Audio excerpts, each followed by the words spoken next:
Mickey Mouse Club presents Annette.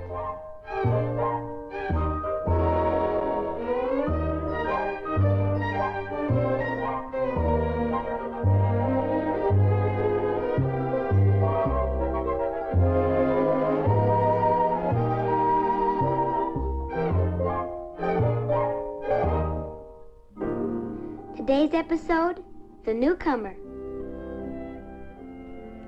Well, here's Ashford. That's where the McLeods live. I'm their housekeeper, and in all the years I've been with them, the postman never brought us anything like the letter that came this morning.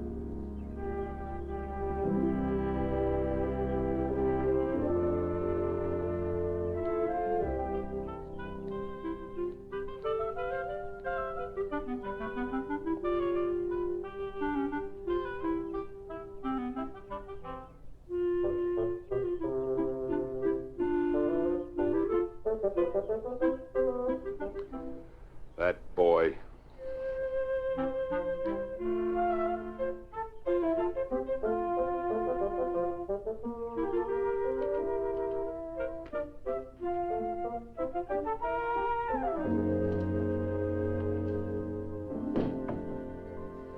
Katie, how long have we had that paper boy? About 2 years, why? 2 years, huh? Still doesn't know where the front porch is. Huh, guess he just doesn't care. My sister down yet? He should be right down. Breakfast is all ready.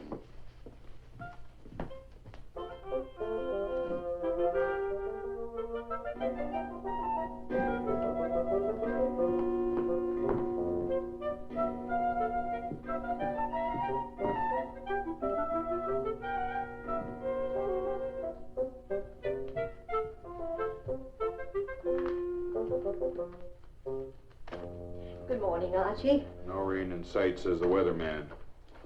Did you sleep well? World in a nutshell. It's a neat trick if you can do it.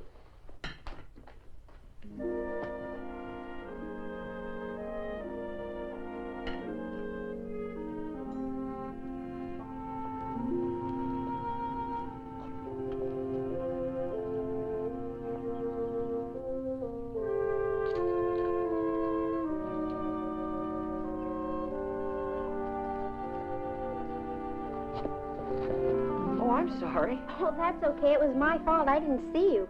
That makes us even. I didn't see you either. Oh, could you tell me where this is? 149 Elm Street. Oh, this is Elm. 149 would be about 6 blocks up that way. Thank you. Hi, Laura. I'll be right with you.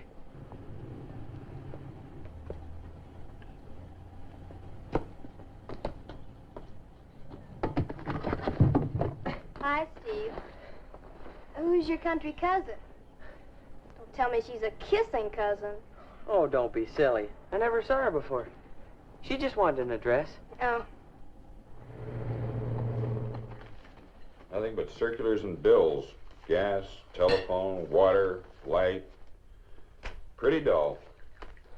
Where's my philosophical review? You know they stopped publishing that. You were the last subscriber. Oh, that's right. I paid for it in advance, too. 5 years.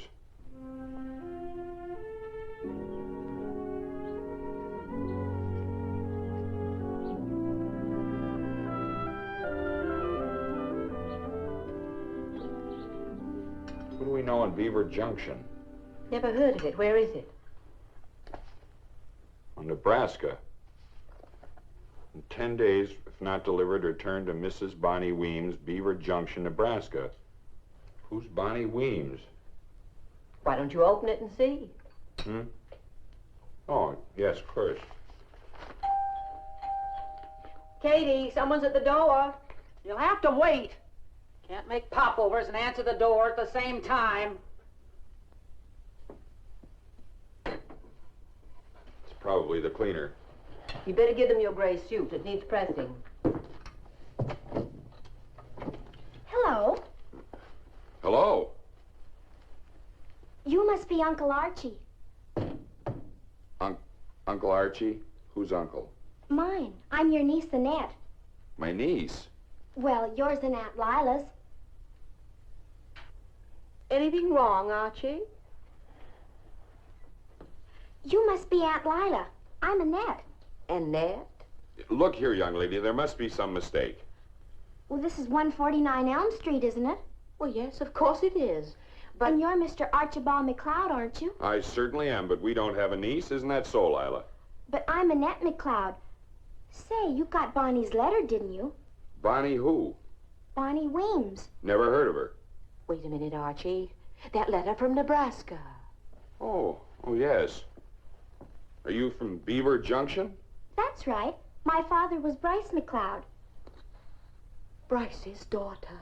Well, what do you know? Your brother's little girl. Then this Bonnie Weems is your mother?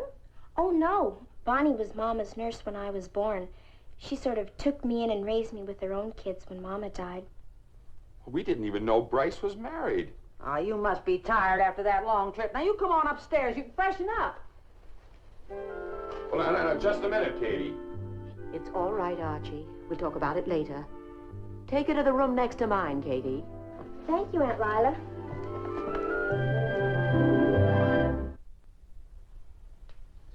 I can't believe it. Bryce's daughter. What's she doing in Ashford? Why did she come here to us? Maybe we better read that letter. Oh, yes.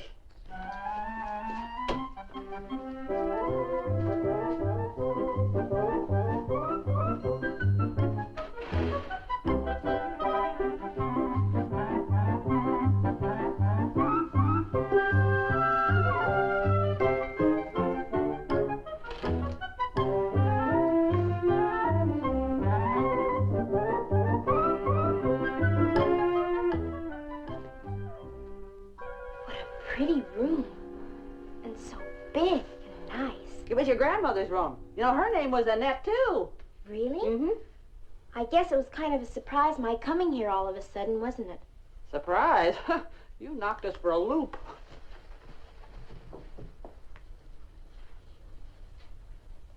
Why didn't they know about me, Miss Katie?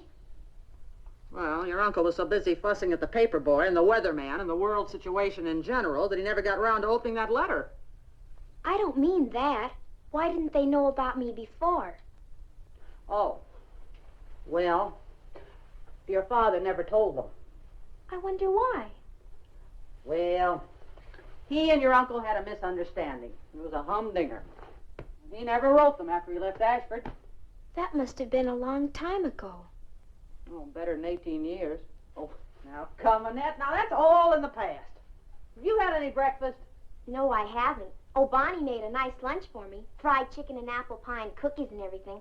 But I ate the last of it for supper yesterday. Well, do you like popovers? Oh, boy, do I. Good. Now then, you hurry and wash up before they collapse. There's the bathroom. Thank you, Katie.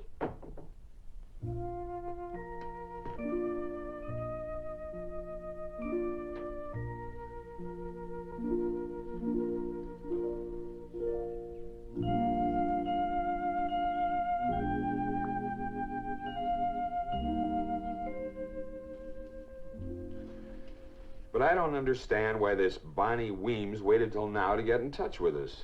I'm afraid that was Bryce's fault, Archie. Apparently he didn't want us to know about the child. Why not? Well, you know how stubborn Bryce was. He never even wrote us. Well, then why does this woman tell us at this late date? Well, as she says, she's done the best she could for Annette. And now that she's growing up, she feels that her place should be with her kinfolk. A child in this house, it's impossible. But she's our brother's daughter, Archie. I know, but youngsters nowadays, what do we know about them? But this Mrs. Weems seems to feel that she should have the advantages that we can give Well, her. of course, but we must do our duty by her, but how can I work on my philosophical thesis with children swarming all over the house, radios blaring, television, records? Yes, it's a difficult situation, Archie. We're pretty set in our ways. Oh, I could let her browse through my books, and then that new set of encyclopedias just came. That's what I mean, Archie. Young people don't want to spend all their time reading books. They want friends their own age. We'd have to send her to school. That's it, of course. We could send her to a boarding school. Well, you ought to be ashamed of yourself. Huh? That's a fine way to treat your own flesh and blood, packing her off the minute she gets here. Now, see here, Katie, we don't know anything about bringing up children. Well, it's about time you learned. Well, you know they eat, and breakfast is getting cold. You're right, Katie. Set a place for her. I already did.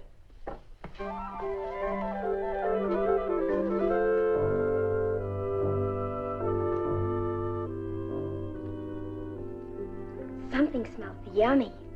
It's Katie's popovers. They are good. Come along. Gee, it's nice being with your own folks. Yes, of course. I'll get some hot coffee. Golly, this looks so fancy. Not that spoon, my dear. Huh? That's your coffee spoon, my dear. Use your grapefruit spoon. My grapefruit spoon. Oh, this one? That's right.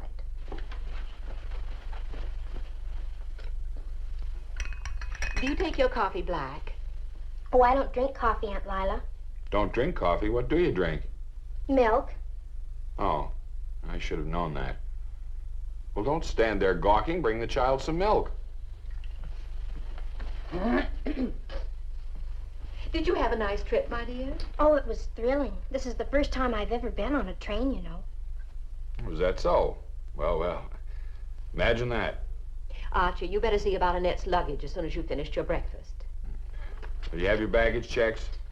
Oh, I don't have any baggage, Uncle Archie, except my suitcase. No trunk? Well, it's a good idea.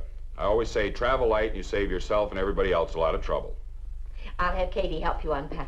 Oh, don't bother, Aunt Lila. I haven't got much to unpack. There you are. Thank you. Oh, Miss Lila, the milkman was just here. I told him he'd better leave us an extra quart of milk every day from now on. Well, now, see here, Katie. Young people need plenty of milk to grow on. But she... All right, order what you need. Does this look good? I'm starved. Popovers. Oh, yummy. I have to admit, Katie has a knack with them. Flattery will do you no good. That faucet's still dripping. Call a plumber. What we need is new plumbing. Always agitating. Annette, don't hold your fork like that.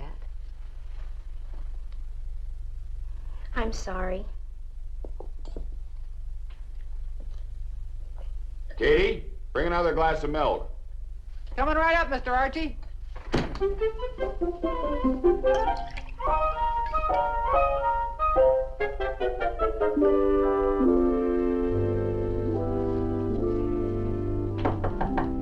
Come in. Here, let me help you unpack. Thank you, Katie, but I'm just about finished. Well, where are your dresses? I don't have any dresses, just this one.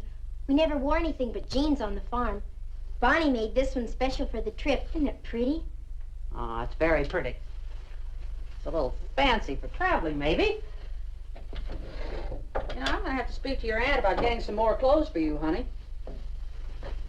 I guess maybe I should have a few more dresses for school, shouldn't I? Of course you should. Some party dresses, too. Party dresses? Will there be parties? Real dress-up parties? Well, there sure will. The young folks around here are always throwing some kind of a shindig or other. As soon as Miss Lila's and Mr. Archie's friends find out you're here, well, you'll get plenty of invitations. Oh, that'll be keen. Sure. It's about time we did something for you, child. It's a crying shame the way you've been left with strangers all these years. Oh, Bonnie's not a stranger, Katie. She's been just like a mother to me. Oh, forgive me, honey. I didn't mean that the way it sounded. Of course she has. She's wonderful, and I love her very much. And your aunt and uncle ought to be very grateful to her for all she's done for you. Now, come on. Let's take this off. Let me freshen it up for you a bit, huh? I guess it is kind of messed up from the train. Sure.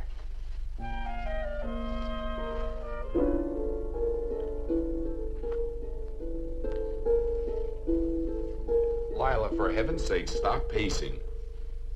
Archie, I've been thinking maybe we're being unfair to the child. After all, she's just a little country girl, timid, shy, maybe even a little frightened. What are you talking about? I think maybe we should keep Annette here with us. Now we're going to send her to boarding school. What can we do for her? You said yourself she ought to be with young people. Well, she can't go any place the way she looks.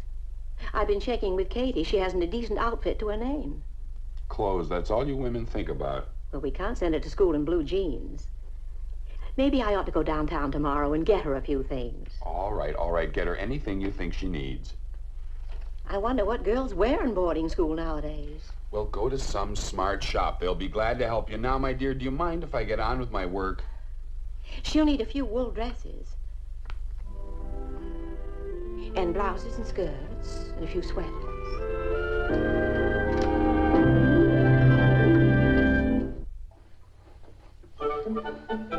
Yo, anybody home?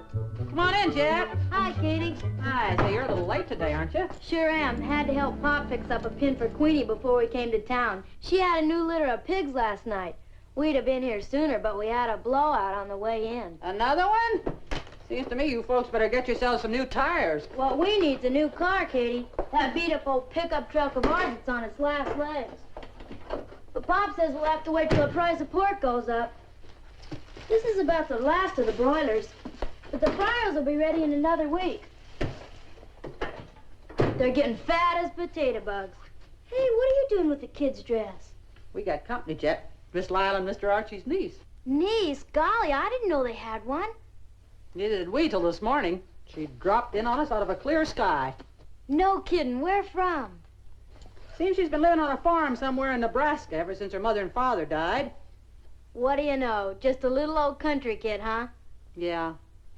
She's a real nice child, Jet. She gonna live here? For good, I mean? Well, if I have anything to say about it, she is. So next week you'd better bring us an extra dozen eggs and another fryer. I'll say. If she's anything like me, she'll eat you right out of house and home. And you better get a stock of hamburger, too. You know kids, they sure go for burgers. That's a good idea, Jet. This is gonna be something, isn't it? What? A kid in this house. Yeah. Maybe shake us old fuddy-duddies out of the rut we're in. Maybe. Are you kidding? May I come in? Come in, Annette. Come in. Hi. Hello. Jet, this is Annette. Annette, this is Jet Maypen. She brings us our eggs and chickens right fresh from the country. Do you live on a farm? Sure do, only out here we call it a ranch. I hear you're gonna be hanging around for a while. I'm gonna live with my aunt and uncle. No kidding, then you'll be going to school here.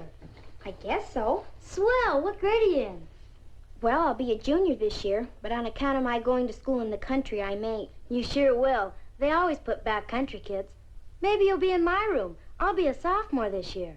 Will we go to the same school? Sure, Old South High. It's only a couple of blocks from here. I come in on the bus every day. Gee, that sounds like fun. Yeah, it's a slick school. It's got a swell campus and a honey of a gym. Do you play basketball? No, I don't. There were always so many chores to be done around the farm. I never had much time for sports. You're telling me. Like Pop says, sports are okay till the cows have to be milked and the pigs fed.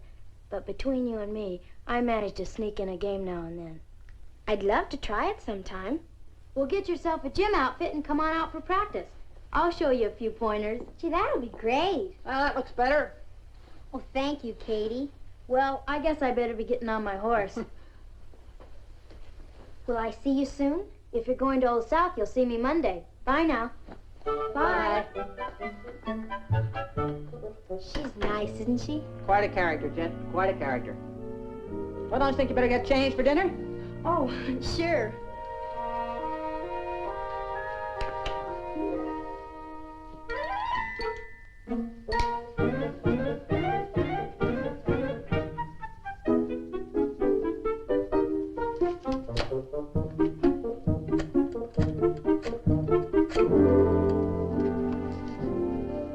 Oh, Main Street Market? Schultz? This is Katie over at the McLeods. Fine, thanks. Husband Schultz? Good. How you feeling? Ah. Well, yeah, Schultz, I'm sorry you don't feel too well, but I've got to order a few things. Uh-huh. I want 3 pounds of hamburger. Hamburger, Schultz. H-A-M-burger, Schultz. I said hamburger, I meant hamburger. If I wanted ground round, I'd have said so. Send over a dozen buns with it. No, Schultz, we're not having meatloaf. You can't have hamburgers without buns, can you? Okay. Now listen, I want a couple of pounds of those big Bermuda onions, the ones you can slice, the great big ones, you know? Jar of mustard, some dill pickles, and a big jar of that piccalilli relish. Huh? Schultz, you don't have to eat it. Listen, Schultz, can't we have hamburgers without you making a federal case out of it? Okay, I'll tell you, we're not taking boarders. The McLeod's niece is here, and you know how kids love hamburgers. You should. Yeah, bye. Oh, wait a minute. Hey, listen. Better send over a box of bicarbonate of soda, a big one. Get it over as fast as you can. Okay. How will I know my love? How will I know my darling? Oh, Mr. Moon up above, how will I know my love? So while you work, da da da da da da da, yum ba ba da dee da da da dee dee dee dee dee dee. What's on the menu? Hamburgers? Hamburgers? Well, don't you know the best way to a youngster's heart is through a big, fat, juicy hamburger? Hamburgers? Ugh.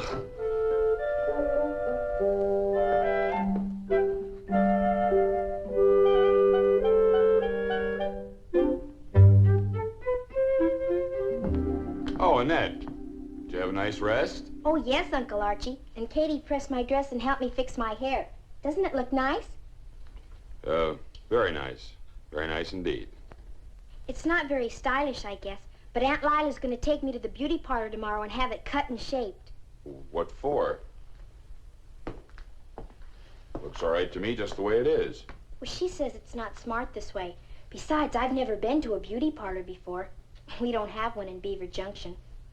We don't have anything hardly, except a general store and a filling station and a big old water tank. Well, not much of a town, huh? It's beautiful, though. Especially in the springtime when everything's so fresh and green. Bonnie and I used to sit out on the back porch after supper and watch the cows grazing in the pasture beyond the brook. It sure was pretty. Maybe you shouldn't have left there, huh? I mean, we wouldn't want you to be lonesome here with us. Oh, I won't be lonesome, Uncle Archie. Not with you and Aunt Lila. You've both been so nice to me. Well, why shouldn't we be, after all? You're our only brother's child. Now, I think we have something special for you for dinner. Fried chicken? No, hamburger. Oh, well, that's for me.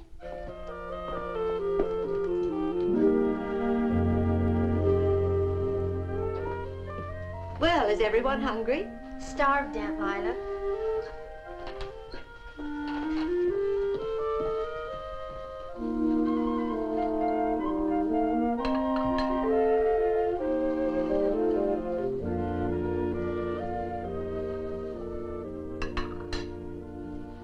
Chicken soup, my favorite. Mine, too.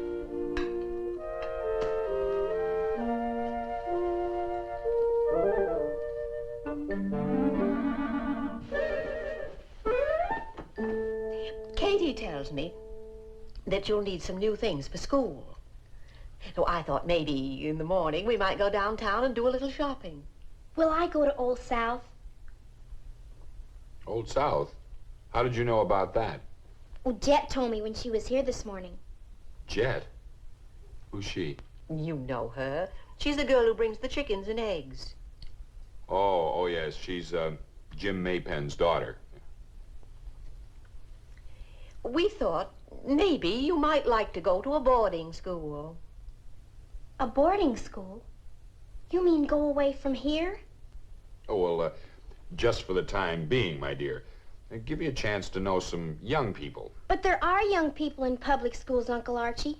Oh, please, couldn't I go to Old South High? Jet says it's keen. Well, we'll see.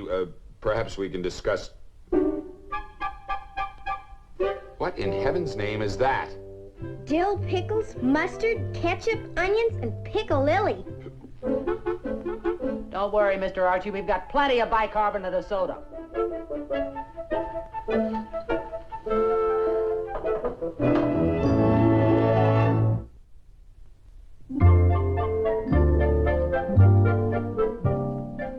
These new campus coordinates are simply fabulous for school. The girls just adore them. They come in a variety of styles and colors, and they're beautifully tailored, see? Very flattering to the figure. Well, not that you need to worry, my dear. Worn with a classic sweater, they will take you anywhere from early morning to the Saturday afternoon football games. Do you like the Ivy League look? Well, Well, most of the younger girls do, you know. They're very smart. And with so much going on these days, all the school and social activities. Oh, thank you very much. Now, here's one of our new formals. It's from the Junior Fall collection. Isn't it stunning? oh, it's beautiful. Most attractive. But I don't think my niece will be needing anything as formal as this. Could you show us some other school dresses? Of course.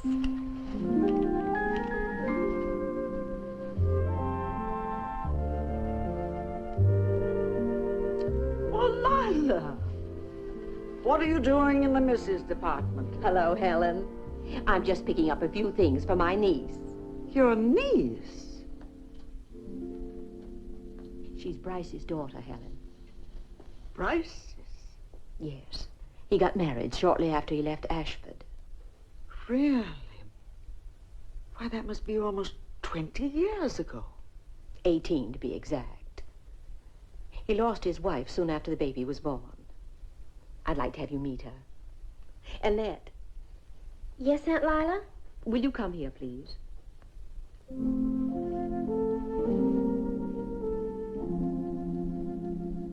Annette, I'd like to have you meet my good friend, Mrs. Abernathy. Helen, this is Annette. How do you do? How do you do, Annette? I'm delighted to meet you. I knew your father well. A fine man, my dear. Oh, Mother, I found a perfectly divine new formal. Strawberry pink, and it looks simply marvelous. Oh, hello, Miss McLeod. Hello, Val. Val, this is Miss McLeod's niece, Annette. Annette, this is my daughter, Val. How do you do, Annette? And this is Moselle Corey. Charmed. I'm pleased to meet you both. Val needs a new dress for Saturday night. She's giving a party for Laura Rogan, Moselle's house guest. Dig that outfit. Sort of provincial, isn't it? These just came in. Lila, what about Annette coming to Val's party? We'd just love to have her. Well, I think that would be nice. That's very sweet of you, Helen. Well, wonderful. It'll give her a chance to meet Val's friends. I'll send Stephen for you. He's my son, and a very handsome young man, if I do say so myself. Well, the girls are going to hate you. Hate me? Why? Well, Stephen's the most popular boy in town. They'll be positively green with envy. Oh, don't you let Moselle tease you, my dear. She's only fooling. Would the young lady like to try these on? Yes, I'd like to see them on her. Would you come this way, please? Now, remember, I'll send Stephen for you to pick you up at 7. Helen, you will be here for a little while, won't you? I know Val will be here for days, dear. Mother, how could you do a thing like that? Like what, dear? Tell her that Stephen would bring her to the party. Well, why not? She's rather pretty in a quaint sort of way. But you know he's bringing Laura. Oh, yes, I suppose he is. Well, I'll get one of the other boys to pick her up.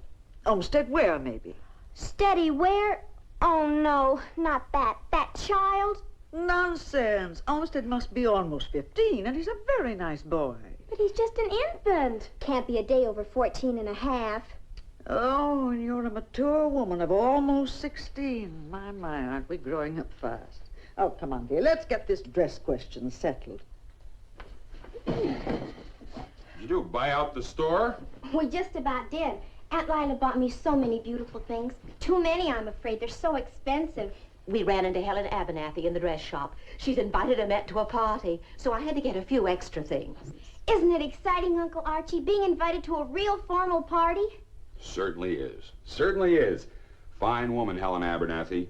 One of the oldest families in Ashford. I'm going with their son, Stephen. Oh, I've just got to tell Katie about this. Poor child. She's just in a dither about going to the party. Well, I can't say as I blame her. I used to be in a dither myself when I was a young man. Remember, I used to dance all night. Archie, I've been thinking maybe we ought to let her go to school here in town. Oh, now, we're not going to go all through that again. Val and Moselle go to Old South. No, little chatterboxes. She'll meet all the young people at the party. And going with Stephen will start her off on the right foot. Young whippersnapper. She's so eager to go to Old South, I just haven't got the heart to send her away to boarding school. You're getting soft in your old age, huh? Well, I guess it wouldn't hurt to let her go for a little while. Maybe for one semester. Yeah, that's not a bad idea. I'll go and call Helen and find out what to do about getting her entered. You do that. Yes. School starts Monday, I believe. I'll get right on it. Sure is a honey of a car. Packs a real wallop, too. Want to trade me? Oh, no, you don't. Took me a whole summer to hop up old Oscar. You're cute, Stevie. You're pretty sharp yourself, Laura. Oh, you goon, you've made me late for my hair appointment. Okay, baby, I can take a hint. What time do you want me to pick you up for the party Saturday night? Stevie, aren't I going to see you before Saturday?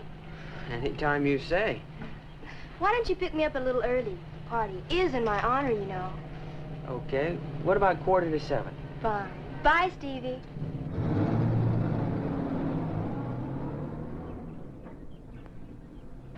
Hey, Steve!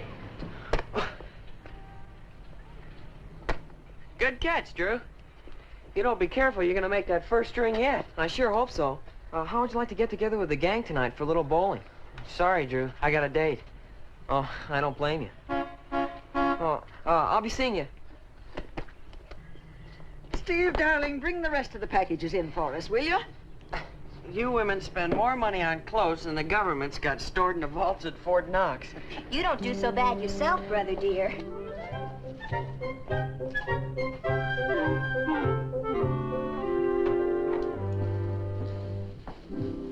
Take these upstairs, dear. I'll check with Christine about dinner. Your father will be home any minute. Stephen, you are bringing Laura to the party, aren't you? That's top secret, Junior. Oh, I'm serious, Steve. I got a reason for asking. Oh, now, don't tell me you want me to squire that gruesome little kitty Blaylock. No, it's Mother. Mother? Oh, don't be silly. There's a new girl in town, and Mother was all set to wrap her around your neck. But I told her. Now, look, young lady, don't you go butting into my affairs. New girl, huh? What's she like? Oh, she's not bad looking. She's Lila McLeod's niece. I didn't know the McLeods had any nieces. Seems she's been parked on a farm somewhere in the Middle West, and she's not a bit sophisticated, if you know what I mean. I get you. Well, I'd love to accommodate Mother, but I have asked Laura. That's what I told Mother, and now she's going to send that repulsive little Steady Ware for her instead. Steady? Good deal. He's a barrel of fun. A barrel of corny jokes. Oh, Annette, I have good news for you. Your aunt and I have decided to let you go to Old South High School. Oh, Uncle Archie, you're an angel. Oh, well, that's fine. Run along. Take your party finery upstairs.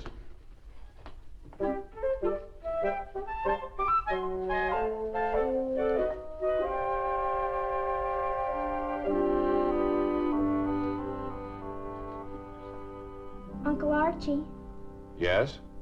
I'm scared. Scared? Scared of what? The party. I won't know anybody there, and I don't know what to do or how to act. Don't do anything. Just be yourself. You'll get along fine. But I'm not like Val and Moselle. They're so pretty, and they've got such fancy manners. Oh, those youngsters don't know what manners are. That's the trouble with young people nowadays. Always slouching around and putting their feet on furniture. You know, sometimes I think they were born without spines. I guess I don't have any manners either, Uncle Archie. I don't even know which spoon to use. Now, don't you worry. You'll get along fine. And the way I hold my fork, you'd think I was going out in the garden to dig for worms. Well, at least you have a good sense of humor. You'll get along. Oh, I hope so. Just don't forget, Annette, you're a McLeod. That's right. I am a McLeod.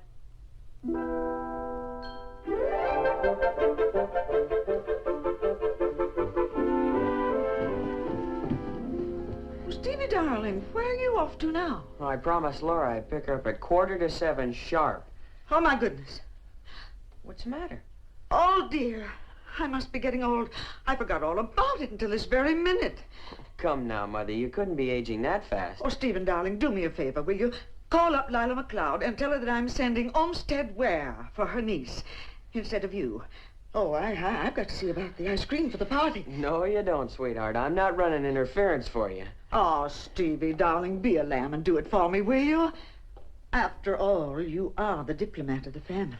Okay, Mom, you don't have to stoop to flattery. I knew you'd do it, dear. Oh, I don't know what I'd do without you.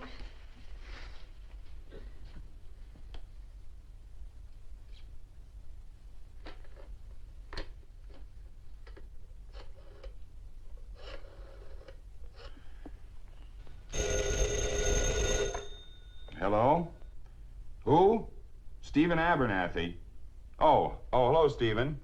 There's been a little change in plans, Mr. McLeod. My mother didn't know I'd already asked a girl to the party, so she's sending Olmsted, for your niece instead. Mother said to tell you she's sorry she didn't let you know before, but, well, she's been so busy that she completely forgot. He ought to be there any time now. You'll tell her? Thanks. Bye, Mr. McLeod. Bye. Homestead Ware. Which one is he? Must be Ware's grandson. Don't seem to remember. Katie, the front door.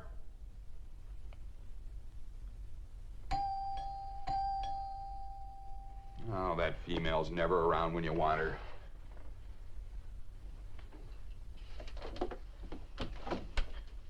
For Miss Annette McLeod. What's this? What does it look like? It ain't broccoli.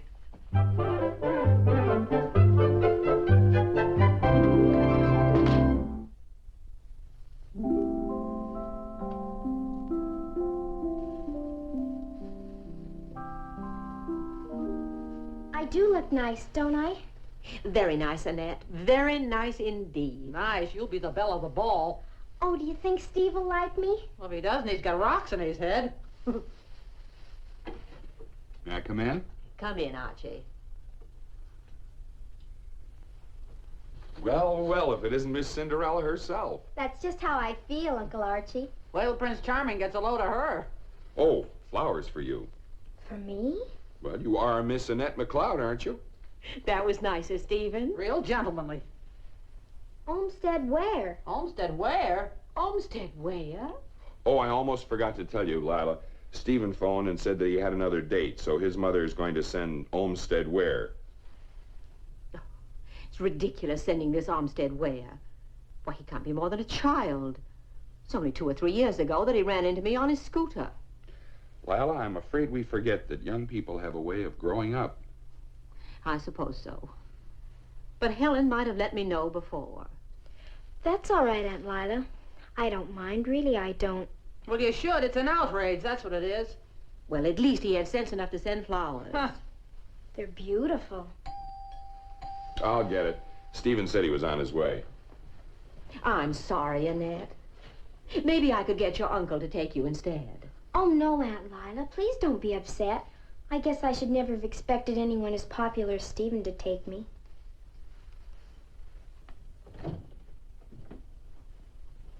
Hi.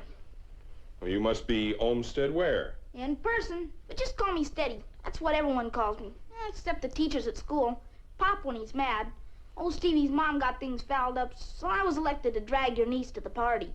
Drag? Now, see here, young man. That's just a figure of speech, Mr. McLeod. Think nothing of it. She ready?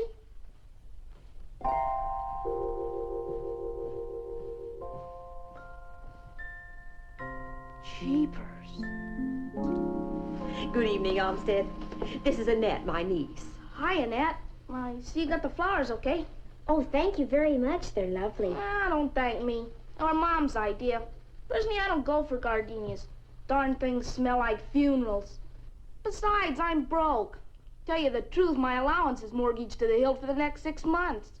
Well, it was very nice of you to call for Annette. Oh, I'm just pinch-hitting for old Stevie.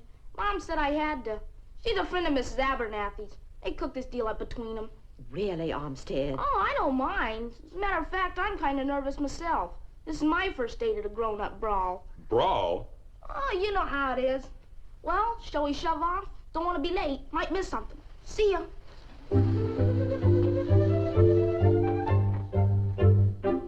What an ill-mannered little boy. He ought to have his ears boxed. Ears? What he needs is a good whack in the pants. Well, we'll have to walk. I haven't got a car. Pop says no dice till I'm 16 at least. Oh, I like to walk. Stevie's got a keen job, but he's 17 and... Say, how's about stopping at the malt shop for a little libation? It's on the way. I thought you were broke. Sure, I'm always broke. Connie condition. But I can either put it on the cuff or float along with Mike. Who's Mike? He's a kid that works at the soda fountain. Swell egg, Mike. Come on, it's only a hop, skip, and a jump from here.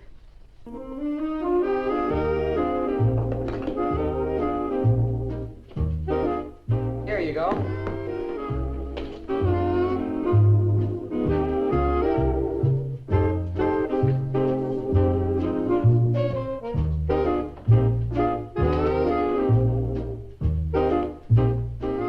Hi, Mike. Hi there, Steady. Oh, this is Annette, Mike. Annette McLeod. Hello, Annette. Hi, Mike. Say, you're new around here, aren't you? She's Mr. McLeod's niece. Oh, I didn't think I'd seen you around here before. Oh, I've only been here a few days. I'm taking her to Val's party. Hey, aren't you going? Nope. How come? Wasn't invited. Oh, sorry.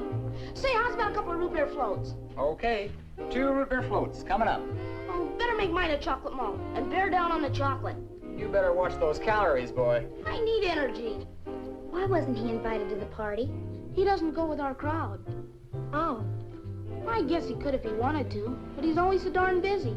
Working and studying, and helping his father on the ranch. He lives on a ranch? Yeah, out on Highway 26, right close to the Maypens. Jet Maypen? Do you know Jet? I met her the other day. She brought us some chickens and eggs. Yeah, she brings everybody chickens and eggs. Regular old chicken and egg woman. I liked her a lot. Will she be at the party? Jet? Heck no. You going to school here this fall? I start at Old South next Monday. Good deal. The old ivy-covered halls are right across the street. Yeah, and this is our official hangout. You're gonna like Old South. It's a mighty fine school and a nice bunch of kids. Ah, who likes school? Now, don't be bitter. Steady tells me you're a senior. That's right. This is my last year. Hey, it's after 7. We better get moving. What's the bad news? 55 cents. 55 cents? How come? 20 cents for the root beer float, 35 for the malt. 35 cents for one measly malt? They've gone up a nickel. Oh, for crying out loud, what are these guys trying to do, bankrupt me? I seem to have forgotten my wallet.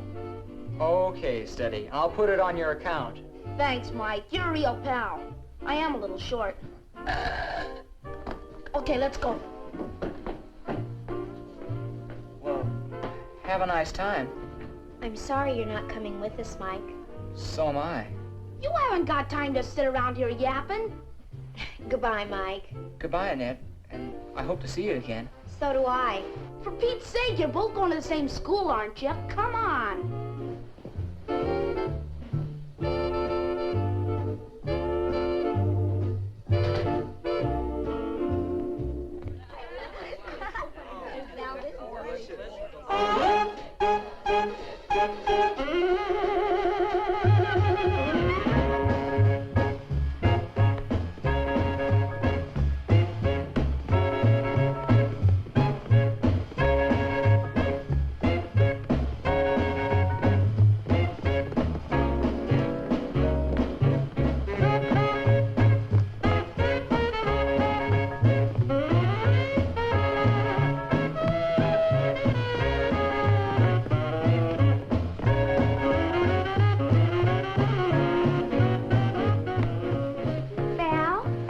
Kitty. I thought you said Steady was going to be here tonight. He is, but he had to go get Annette McLeod. Annette McLeod, how come? Oh, I'm sorry, Kitty. It was Mother's idea. She made the arrangements. So that's why he didn't ask me.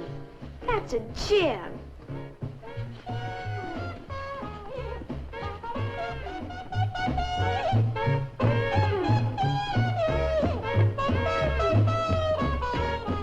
Oh, where's Steve? He went to get Laura. Lucky dog. Envy will get you no place. Huh. Fat chance any of us guys got with Steve in their pitching. I wonder wonder what happened to Steady and Annette. They should have been here by now. Oh, don't worry about old Steady. Probably stopped off at the malt shop to get a little nourishment to tide him over.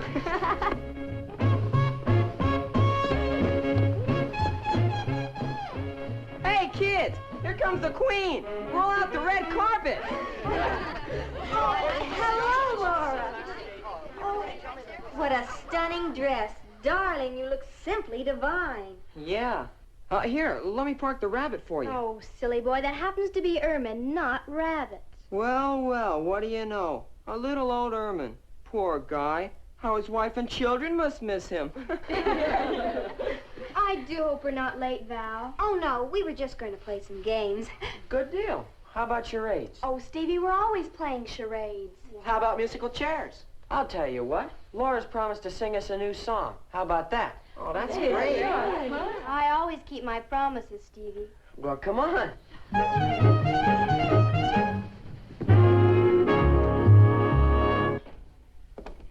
are you gonna play? We're going to play reading, writing, and rhythm.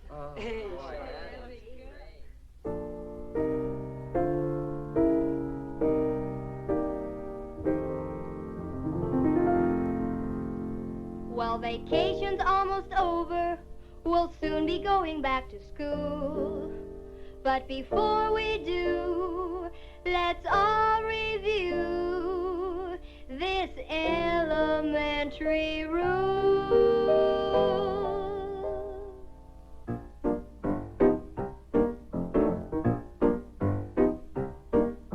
Reading, writing, and rhythm, they're the 3 R's today.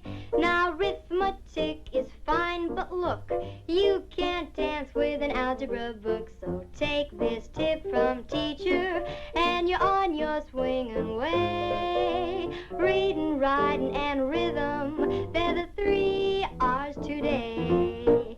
These days, school days are really very cool days. The dances that we dance become part of the standard curriculum. Wanna take a course in physical ed? Why not simply bop instead?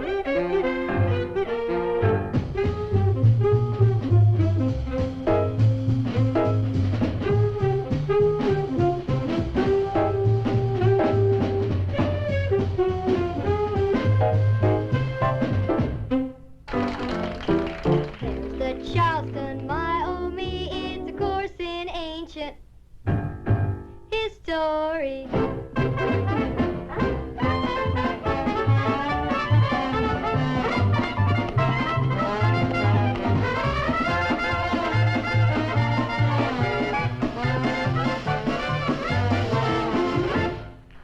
Would you like to study etiquette? Well, we'd better dig up the minuet.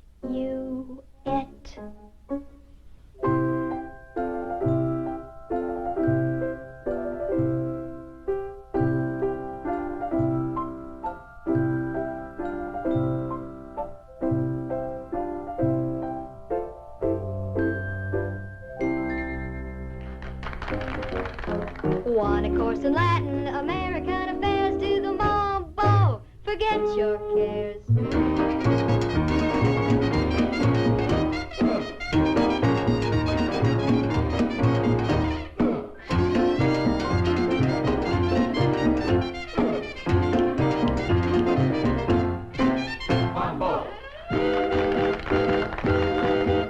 Take this tip from teacher, and you're on your swinging way. Reading, writing, and rhythm, they're the 3 R's today.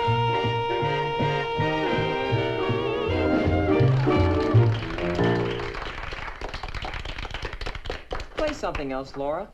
All righty.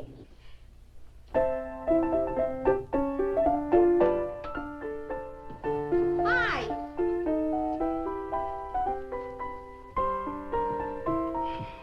Come on. Yoo-hoo.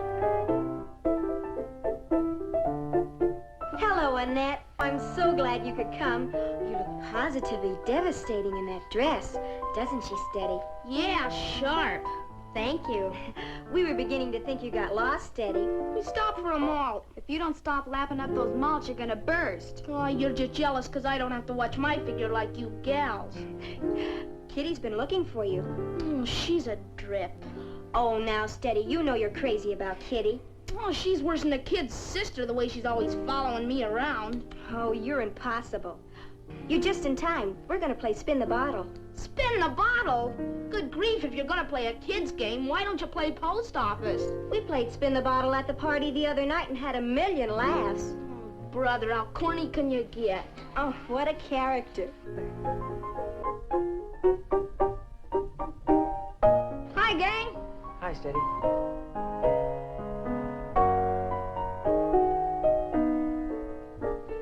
Hello. Hello. Say, haven't we met someplace before? Mm-hmm. The other day when I first arrived. Oh, yeah, that's right. You were looking for an address on Elm. I take it you found it all right. It was my aunt and uncle's address. I'm Annette McLeod. So you're Annette McLeod. Well, I guess I owe you an apology. What for? For standing you up. I'm Steve Abernathy. Oh, I'm pleased to meet you again, Steve. Then you accept my apology? It wasn't your fault. Well, remind me never to do it again, will you? Come on in, I'll introduce you to the gang. Kids, I want you to meet a friend of mine. This is Annette McLeod, a recent and I might add most attractive addition to our fair city. Annette, this is Kitty Blaylock, Madge Markham, Jimmy Smith, Hi. Drew Stafford, Hi. Tony Blair, Pat Boron, and Court Whitney. Hi. And I believe you've already met Moselle Corey. Oh, yes, we met the other day. I was wondering when you were going to get here. All the kids have been dying to meet you. Well, isn't anybody going to introduce me? Oh, Laura, I'm sorry. Laura Rogan, this is Annette McLeod. Oh, yes, the country cousin. I understand you're from Gopher Junction. It's Beaver Junction. Gopher, beaver, weasel. I knew it was some kind of a rodent. Oh, come now, Laura. A weasel's not a rodent. Oh, Stevie, you're so cute. You know I don't know anything about botany. You mean zoology, don't you? Stephen, must you get technical? Well, what are we waiting for? I thought we were going to play Spin the Bottle. We are. Here's the bottle. Okay, everybody get their number. All right, now let's all adjourn to the patio. Come on. Wait, let me have you. You know how to play, don't you? I'm not sure. We used to play back home when we were little, but I've sort of forgotten. Oh, there's nothing to it. We sit around in a circle, and the leader spins the bottle and calls a number. The one whose number's called has to stop the bottle before it stops spinning, or else he pays a forfeit. Oh, now I remember. Come on. All right, all set? All right, and I'm it. Okay, let's go. Okay, ready? Number 16, come and get it. Oh, that's me. You goofed. Forfeit. All right, so I have to pay a forfeit. What'll it be? How about that necklace? Oh, trust you to pick the most expensive thing I've got. Daddy bought it to me from Paris last year for my birthday. Hey, it looks like the real McCoy. Well, of course it's the real thing. What did you think it was? Costume jewelry? Okay, so it's 14 karat solid gold. I'll just put it on the piano till we're ready to pay off. Okay, you're it. 17. Guess that makes you it again, huh? You goon, you did that on purpose. 22. Forfeit. Well, what do you have to forfeit? I don't know. Oh, don't be naive. Anything will do. It doesn't matter. A necklace, a bracelet. Oh, you don't have any jewelry, do you? How about her corsage, Laura? Oh, yes, I'm sorry. I didn't notice. Well, that'll be fine. Just set it there on the piano next to my necklace. Here, let me get it. Now you're it. Well, what are you waiting for? Spin the bottle. 15.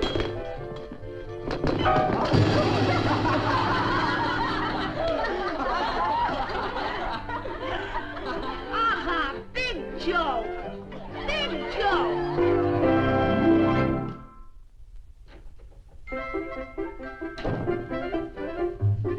Armstead, whatever happened to you? Oh, that dumb game. What game?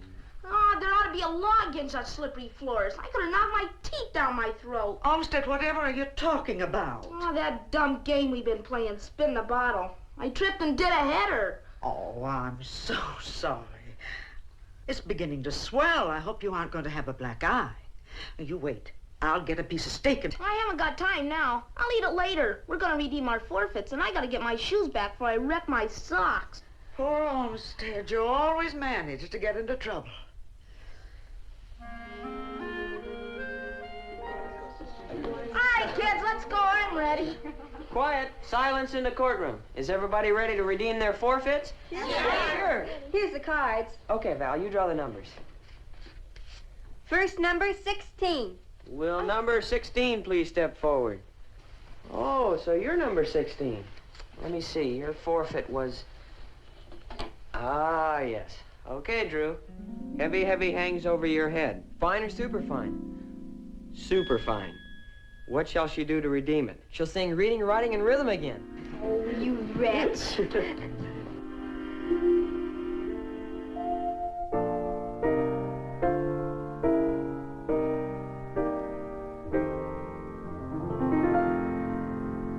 Well, vacation's almost over. We'll soon be going back to school. But before we do, let's all review this elementary rule.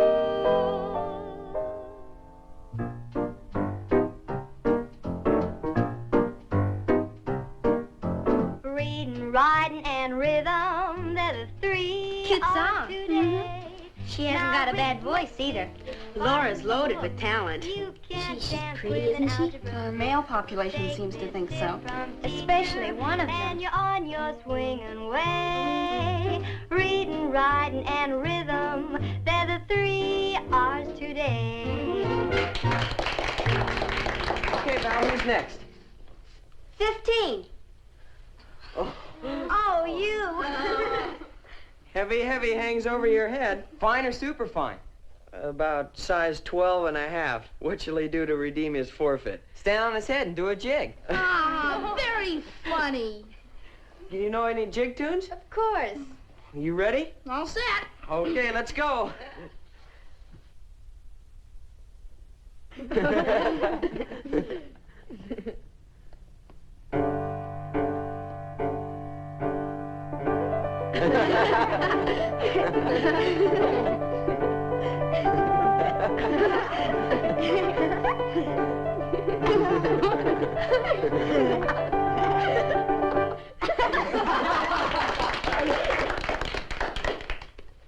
Boy, that sure made me hungry. When do we eat? Oh, don't you ever think of anything but food? Who's next? 22. Well, 22, isn't that you? Oh, it is. Well, go on, don't be bashful.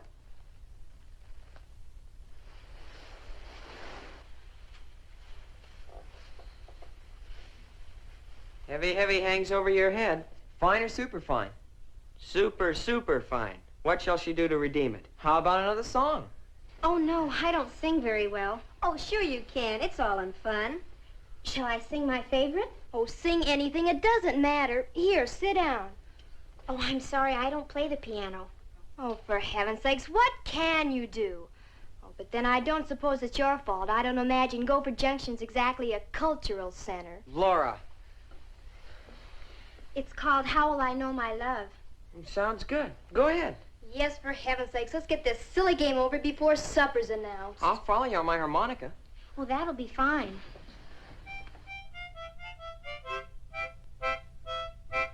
How will I know my love? How will I know my darling? How corny can you get? Laura, please. Sign. How will I know he's mine? How will I know my love? When he Come on, everybody, soup's on. Pinewood.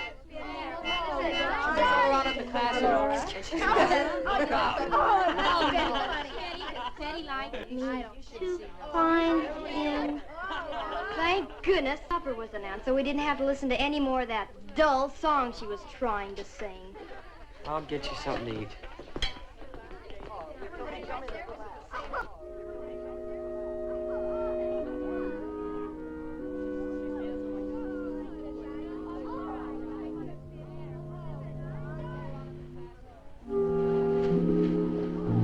Annette!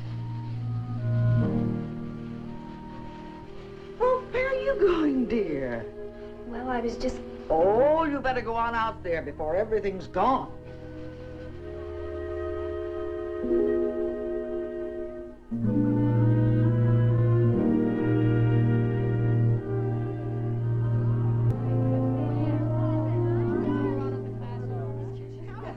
Oh, there's Annette.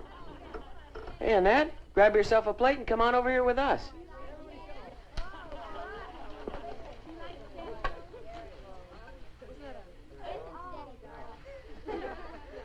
Oh, I'll take care of your coat for you. Thank you.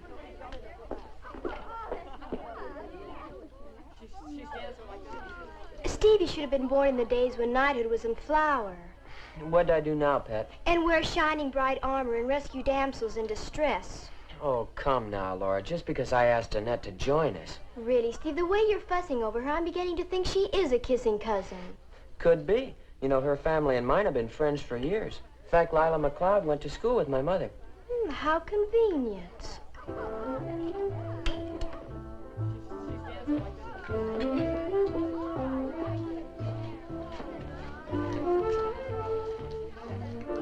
Sit here, Annette.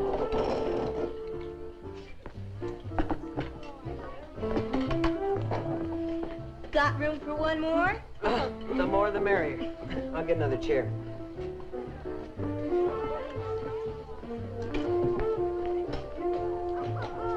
Oh, sit here, Stevie.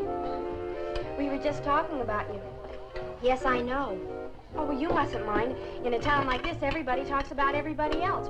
And since you're new here, you're the main topic of conversation. Don't let them scare you. They're just a bunch of silly gossips. You ought to be flattered that everyone thinks enough of you to talk about you. Val tells me you're going to stay here from now on. I'm living with my aunt and uncle. I'll be going to Old South High. Well, so's Laura. Really? I thought you were just visiting here. Yes, in a way. My mother and father are touring Europe for a couple of months, so I'm going to stay for the fall semester. Isn't that thrilling? We'll all have simply loads of fun together.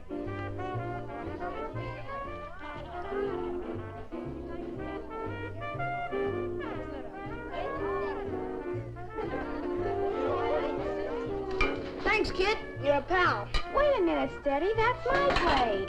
Your plate? Gee. And here I thought you were being a good sport and bringing me a second helping. Well... Atta girl. Now go get yourself some more. Gee, Steady, that's not fair. You better get in there before everything's all gone. Gosh, first you stand me up and bring another girl to the party, and then you eat my supper. Now, wait a minute. I never stood you up. I didn't ask you to go in the first place. Besides, I told you it was all Mrs. Abernathy's idea. Was it honestly, Steady? Sure it was. I was trapped. What could I do? Now, be a good kid and go get yourself some more. And bring me some ice cream cake. Sure, Steady. I'll be right back. What grade are you in, Annette? The 10th, I think. You think? Don't you know? Well, I'll have to see the principal to find out for sure. I've been going to a country school. I've been going to a private school. We're way ahead of the public schools. I'll be in your room, won't I, Stevie? Yeah, I guess so. How about some ice cream cake? I'd love some. I'll get it for you, Laura. Let me. Just a tiny bit, please. I'll get it. Laura, you're wonderful. How do you do it? Do what? You know what. You've got every boy in town jumping through hoops. We sure wish we had your technique. That's my secret, darling. Here you are. Oh, you don't expect poor little old me to eat all that. Here, Val, you take this. And you keep that one, Stevie. Oh, Drew, be a lamb and get a couple more for yourself and Moselle. Oh, sure thing. And Jimmy, would you please be a dear and take the plates? Okay. Oh, sorry. Here, Annette, you take this one. I'll get another one. Oh! How clumsy of me. Come on, Stevie, let's dance.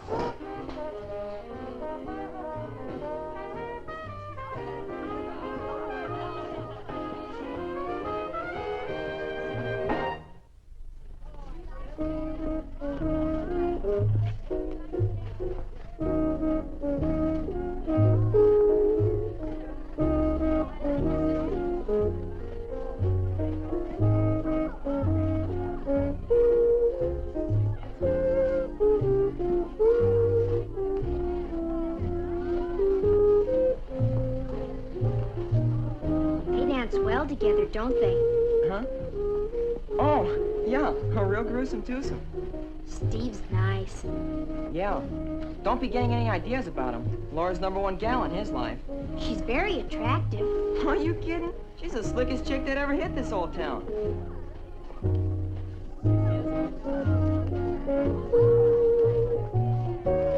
Hey, come on, let's pep up this party. Change the record.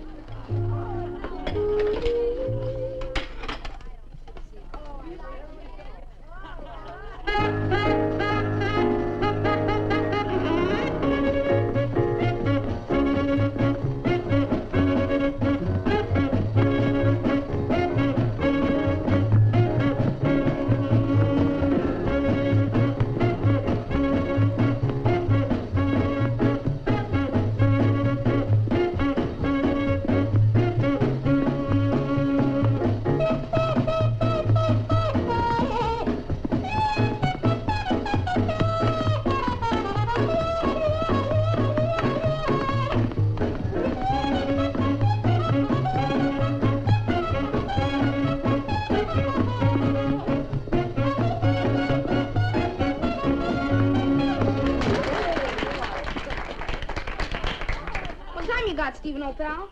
It's exactly 10 to 12. 10 to 12? Holy cats, I gotta get on my horse. I suppose I'll have to take Annette home? I suppose you will. Good night. Come on, Annette. It's time to shove off. What's the rush? I promised Mom I'd be in by 12. And you know Mom, real curfew keeper. Gee, it's a shame you can't stay later. The fun was just starting. I'm sorry, too. It's been wonderful. Come on, I'll get your coat. Good night, Annette. Good night, Drew. It was swell having you, Annette. Good night. Good night, Steve. Laura. Good night. I'll show you to the door. It's too bad she had to leave so early. Oh, come now, Stevie. Let's not get maudlin over little orphan Annie. You women, you're all alike. Well, let's go get some punch. You go ahead. I want to get my necklace before I forget it.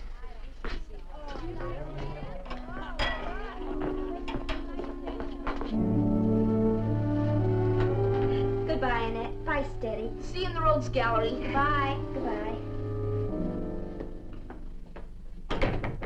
It's gone. What's gone? My necklace. I left it right here on the piano. Are you sure? I remember leaving it right there before I started to sing. Oh, really, Laura? You should be more careful with a valuable necklace like that. Maybe it slid off. Oh, we've looked.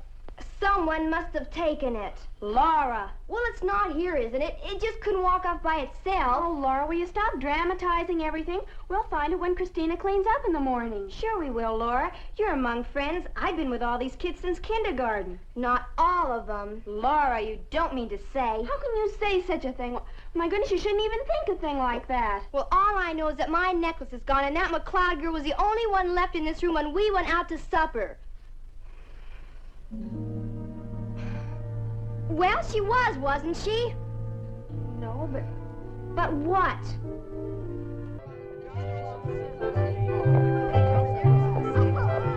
It's kind of fun being back at school again, isn't it? I'll say. What happened to Laura? Oh, she wanted to see Stevie about something. Oh.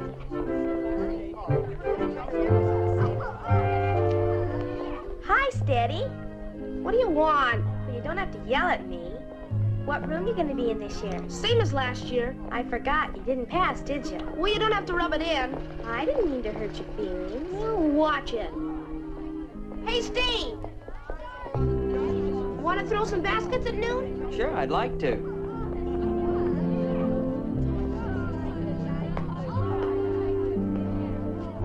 This character bothering you? Am I bothering her? Ha, that's a laugh.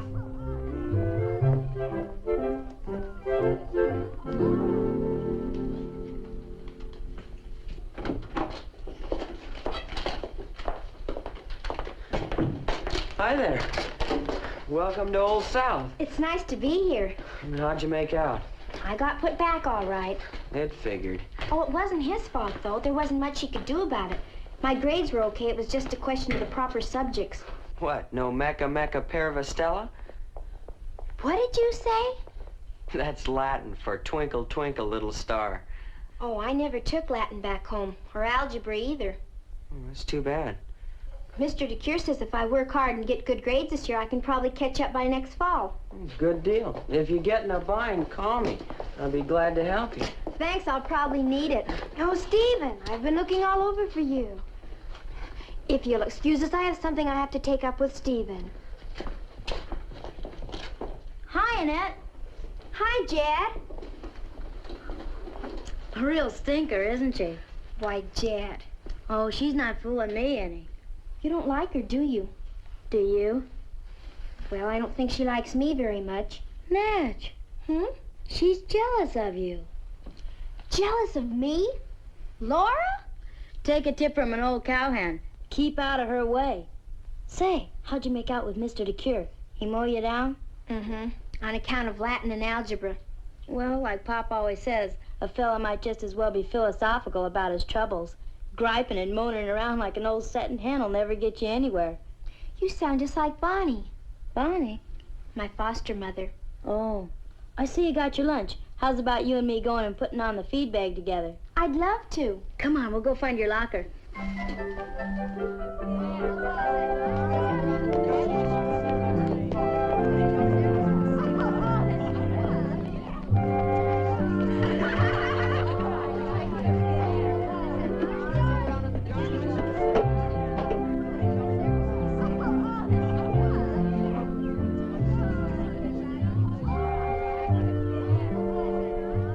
There's Annette.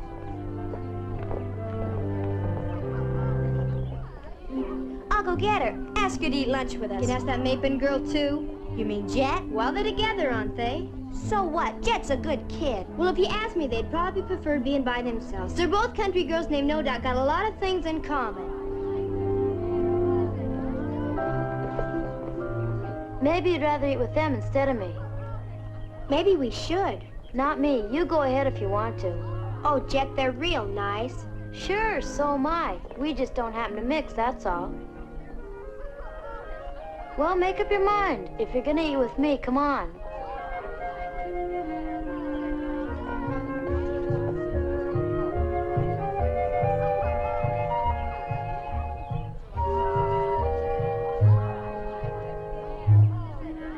I know she's a country girl, but that's pretty obvious.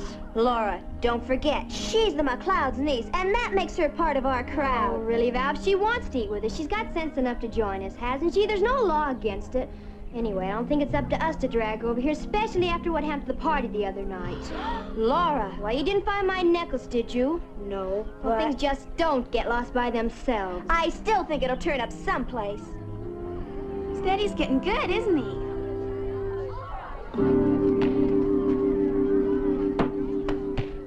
Good shot, Steady. Gee whiz, I've been practicing all summer. Well, keep up the good work and you'll make the team.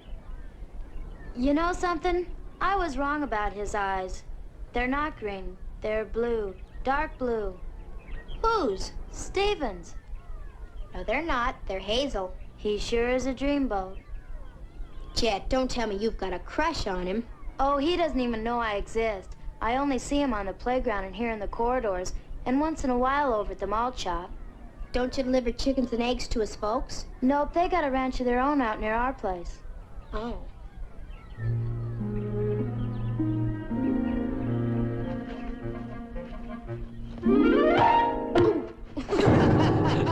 Ouch! You still think I'll make the team?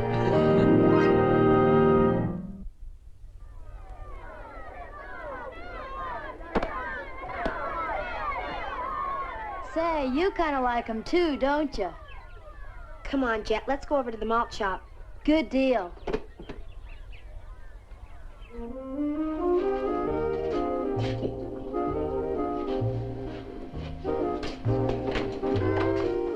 Mike. How's about a couple of hot fudge sundaes for a couple of half-baked sophomores? Why, sure thing. Hi, Annette. Hi, Mike. Say, I didn't know you two knew each other. We sure do. We're old friends. Steady and I dropped in for a soda on the way to Val's party. And mighty elegant looking you were, too, all dressed up in your fancy duds. Did you have a nice time? Oh, it was wonderful. Come on, Mike. Make with the sundaes. Okay, 2 hot fudge sundaes. Coming right up.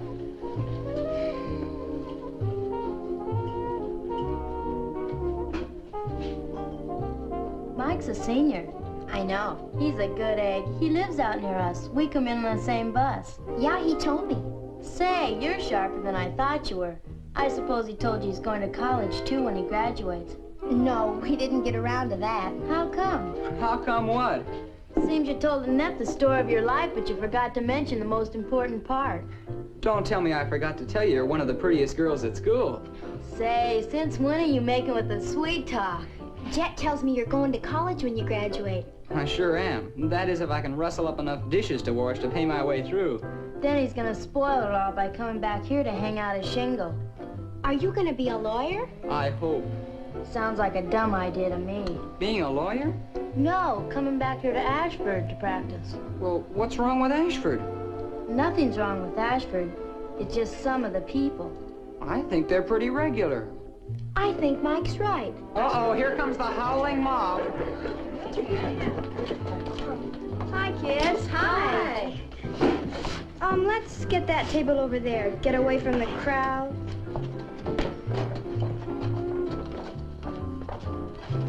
Really, Laura, did you have to do that?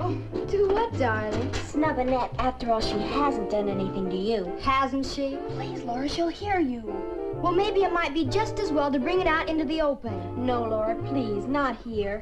Well, kids, what'll it be? Well, I'll have a limeade. I'll have a banana split. Root beer float. Coming right up. Come on, let's finish this and get out of here.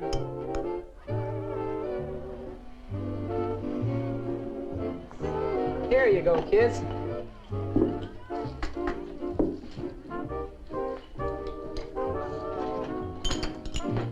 Hi, gang. Hi. Hi, Annette. Hi, Jet. Hi, Steady. Give me a Cooper special, easy on the peanut butter. Peanut butter. Now that's just what you need. Make it two, Mike. Okay, 2 Gooper specials coming up. You following me? What if I am? Well, cut it out, you hear? It's a free country, isn't it? Oh, why don't you leave me alone? I like to annoy myself. What are you going to be when you grow up, Steady? It's my business. Aw, come on, don't be mad at me. Well, maybe I'll be an engineer or a promoter. Or maybe I'll go into the mining business. Or be a mountain climber or a bird watcher. Or maybe I'll go to 7 Seas and be a beachcomber. Maybe I'll just go out somewhere by myself and sit and think.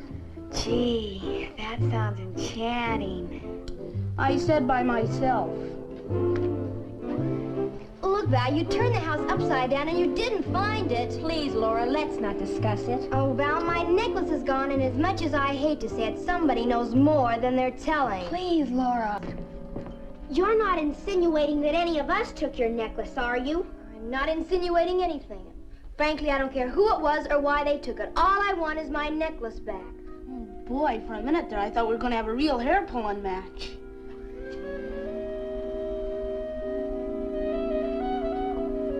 Come on, Jet, let's get out of here and get some fresh air.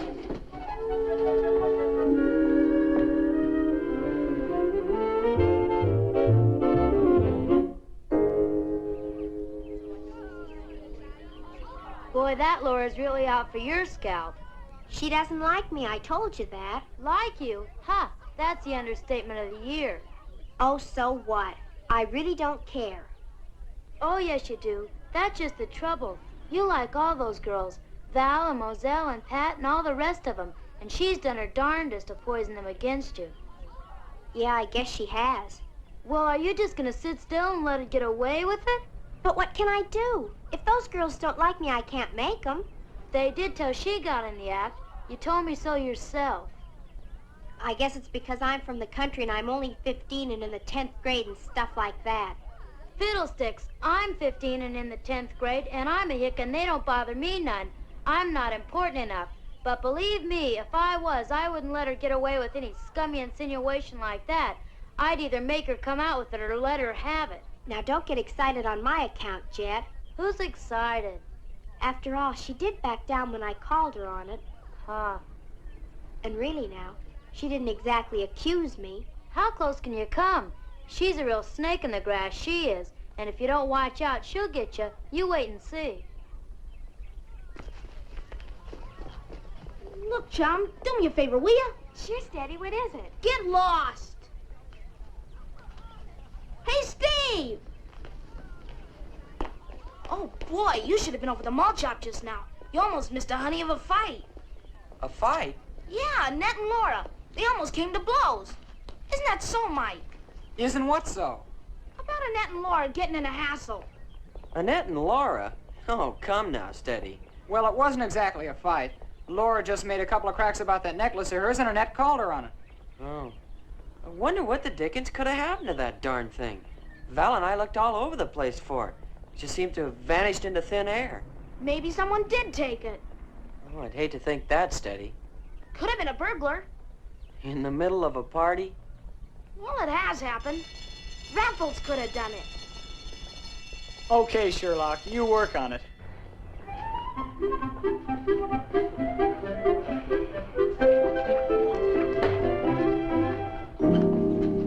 Oh, Annette, just a minute. I want to talk to you. Will you excuse us? Sure, I don't mind.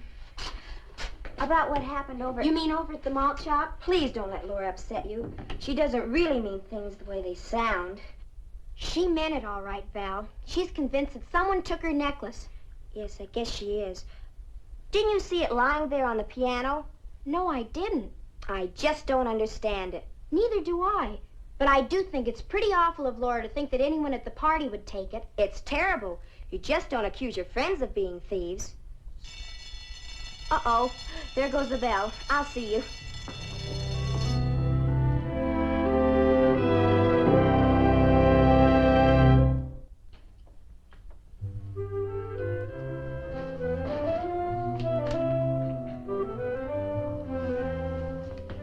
Dinner's ready, Mr. Archie. Oh, good. I'll call Annette and Lila. I've already called them.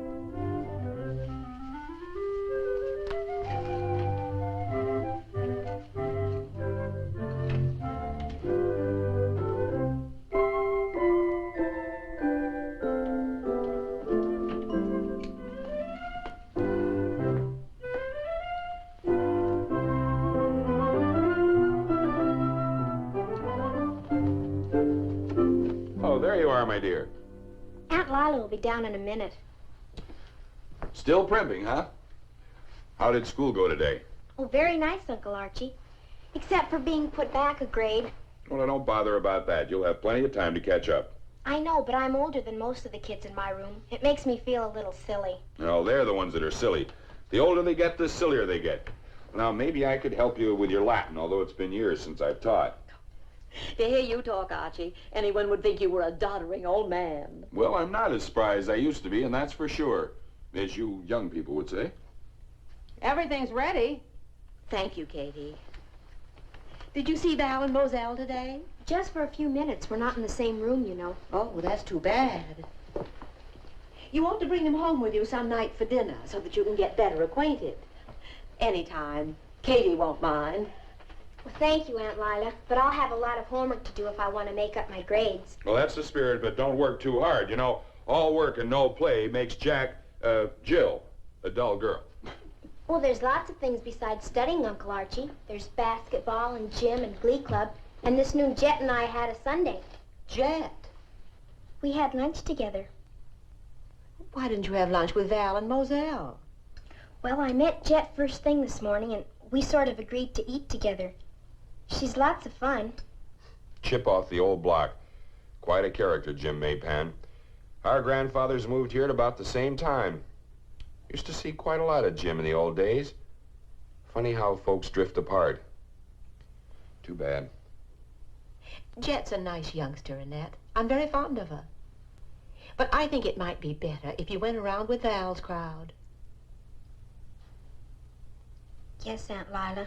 I understand.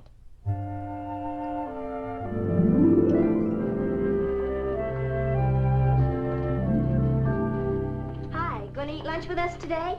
Well, I sort of promised Jack. Annette, why do you always avoid us? Don't you like us? Of course I do, Val. You know it's not that. It's on account of what Laura said the other day, isn't it? Gee, Annette, I wish you wouldn't feel that way. We all like you a lot, and we'd love to have you with us. I'm sorry, Val, but as long as Laura feels the way she does, I just can't be part of your crowd. Why don't you have it out with her? I tried over at the malt shop, but you saw what happened. Darn her anyway. She's so stubborn. Well, see you later.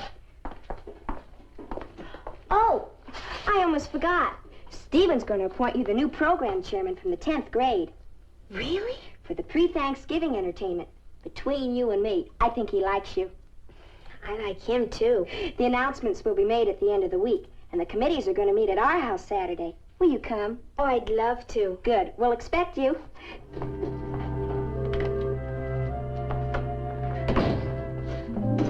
Everything's going to work out swell, Jack. What are you talking about? Well, the most wonderful things just happened. Stephen's going to appoint me program chairman for our class. Isn't it wonderful? Yeah, congratulations. I'll probably need an assistant. Would you like the job if I do? Yeah, sure, I guess so. Good. I'll tell Steve. I'm sure it'll be okay.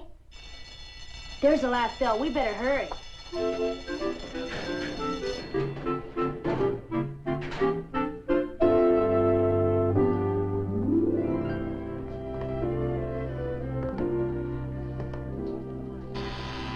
Come on in, it's open. Hi. Hi, Steady. Sorry I'm late. I just stopped for a minute at the malt shop. Needed a little nourishment, huh? You guessed it. Well, you didn't need to. Mother's in the kitchen now, supervising some sandwiches being made especially for you. Oh, good. I can use them after the meeting. Gang outside? Yeah.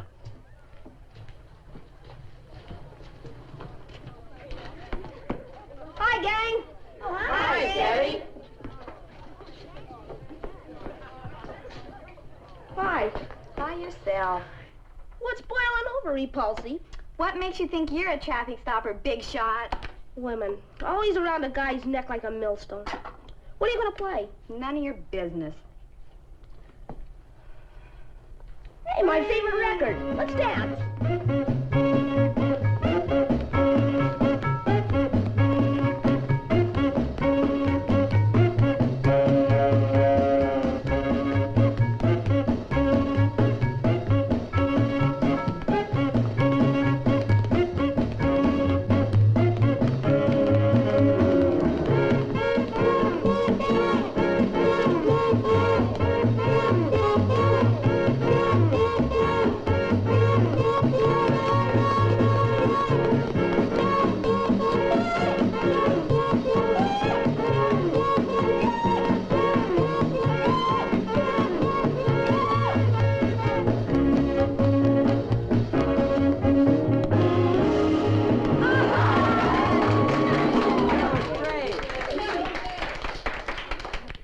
Okay, kids. Shall we bring the meeting to order? We're ready. Let's go. Mike's not here yet. Shouldn't we wait for him? Mike? Oh, you mean that soda jerk down at the malt shop? He's the new chairman for the 12th grade. Well, how come? Why not? Well, he doesn't belong to our crowd. It's about time he did. He is one of the very nicest boys, besides having a grade A average. Really? Yes, really. Okay, kids, break it up. Let's get down to business. Everybody grab a pencil and pad. The door was open, so I came on in. Oh, my. We were just about to get things started. Sorry to be late, but it seems the whole town suddenly developed a violent thirst just as I was about to leave the shop. You know everybody here, don't you, Mike? Well, I think so. They're all good customers of mine. May I be the first to congratulate you, Mike, on your appointment to the entertainment committee. Well, thank you, Val. I hope I can live up to the job. Oh, don't worry. We'll all help you as much as we can. I hear you've been elected to head your class. Yes, wasn't that sweet of Stevie to appoint me, considering I'm just visiting here? I know you'll do a bang-up job. Oh, hi, Annette. Excuse me. Hi, Mike. What's all this I hear about you being appointed chairman for the 10th? Isn't it terrific? It sure is. We're going to have a pretty busy year ahead of ourselves. Oh, Stevie, I hate to say this, but I think you made a mistake in some of your appointments. Huh? Well, I mean, you put kids on the board who've had no experience at all. Like who, for instance? Oh, I've no objection to Mike, but, well, Annette, what does she know about making out an entertainment program? Coming from a country school, she'll have all she can do to keep up her grades. After all, it's to her own interest. I'm sure she wouldn't mind giving up the appointment. Now, look here, Laura. You wouldn't mind, would you, Annette? In a few weeks, she'll get the hang of things and... Laura, how can you? Annette's at the head of her class, and Mr. DeCure wants her on the committee as well as Stephen. He most certainly does, and the appointments have all been made, and they're not going to be changed. Oh, for heaven's sakes, you two, what's the matter? Do you have to make an issue out of it? Of course, if Mr. DeCure told you to put her on the committee, I guess you have to, and that's that. But you'll need a good assistant. Well, how about Kitty Blaylock? She'd be perfect. We were going to take up the question of assistants at this meeting. Well, Annette, would you like to have Kitty for your assistant? Oh, of course I would, but well, I'd sort of hoped to have Jet Maypen. Jet Maypen? But that's ridiculous. She doesn't belong to our crowd. Jet may not belong to your crowd, but she's still a very nice girl, and she happens to be my best friend. Annette, if you want Jet for your assistant, it's okay by me. Stephen, have you gone out of your mind? I won't have it. You haven't got anything to say about it. Look, Annette, I'm sorry about all of this, and I apologize in the name of the committee. Now let's get on with the meeting. What do you mean apologizing to her? What about me? She's the one who should apologize. What about my necklace? Holy cats, Laura, aren't you ever going to quit beefing about that dumb necklace? Steady is right, Laura. Let's drop it, please. Come on now. Let's not get all hot and bothered. The darn necklace must be insured. Well, of course it is, but what's that got to do with it? I'm sorry, Steve. I don't believe I want to be on this committee. If you'll excuse me, I'm going home. Wait a minute, Steve. I'll talk to her. Now see what you went and did. You keep out of this, you diminutive pest. Diminutive pest? Now, wait a minute. Hey, what's it mean? Oh, come on now. There's no use getting all steamed up. That won't get you anywhere. I'm not steamed up. I'm just going home. All right, then, if that's the way you feel, I'll walk you home. I'm sorry, Mike. Then let's go back and talk it over. I told you I don't want to talk about it. It's just no use. Yeah, sure. Look, just because Laura made a couple of out-of-order cracks doesn't mean you have to run out on everybody. I don't think being called a thief is a question of being out of order. Well, she didn't exactly say that. Well, she might as well have. Even if she did, that's still no reason for running away. Look, why don't you come back with me right now and have it out with her, once and for all? She hates me. She's hated me since we first met, and for no reason. Oh, she's got a reason, all right, or at least she thinks she has. You're not too repulsive, you know. Believe me, I wouldn't take any of her guff if I knew I was innocent. You don't think I took it? Don't be an idiot. Of course I don't, Annette, and neither does anybody else. Then I don't care what she says or thinks. Good. I'm gonna hold you to that. And you'll stay on the committee? I'll stay if they still want me. You know they do, Annette. I'll tell Stephen. Now just forget all about it, and I'll see you in school Monday. Bye, Mike. You've helped a lot. Forget it.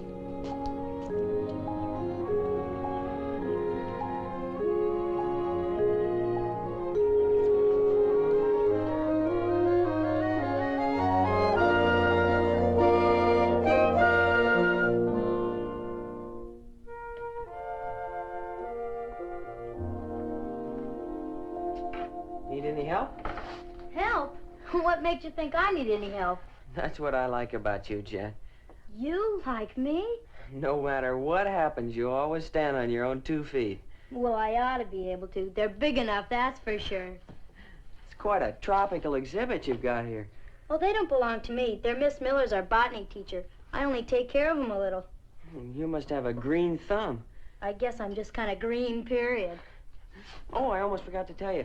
We had a meeting Saturday night at my house for the new entertainment committee, and it seems that Annette wants you for her assistant. Oh, she said something about that. That is, if it's okay with you. Oh, sure it is. And that goes for the rest of the gang, too. Well, I'll try not to let you down, Stephen. Oh, you won't. We're going to meet Friday afternoon at the malt shop to discuss the pre-Thanksgiving entertainment. Well, if you get stuck, I can always cut you a pigeon wing. A pigeon wing? What's that?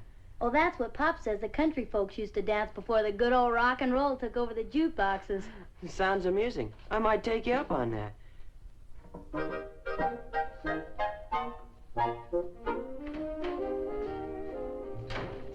I'll have a root beer.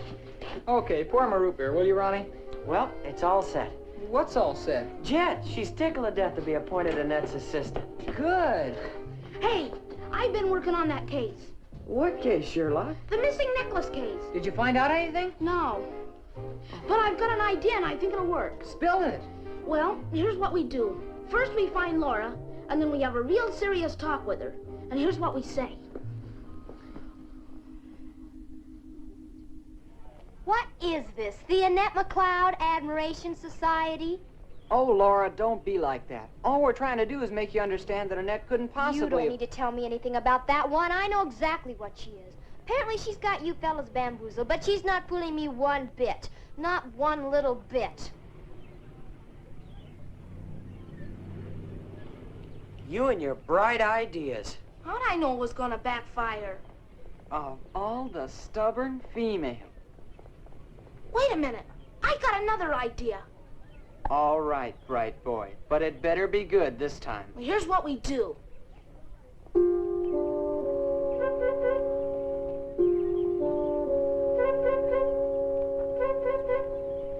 Sure, it'll work. Annette's a good kid. She's reasonable. She'll understand if you talk to her, Steve. Oh, no, you don't. I'm not getting myself in the middle. You got us, Steve. You're the student body president, aren't you?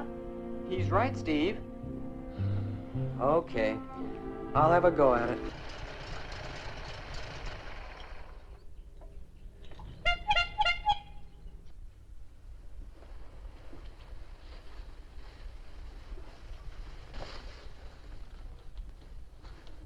Can you come down here for a minute, Annette? I want to talk to you. Just a moment.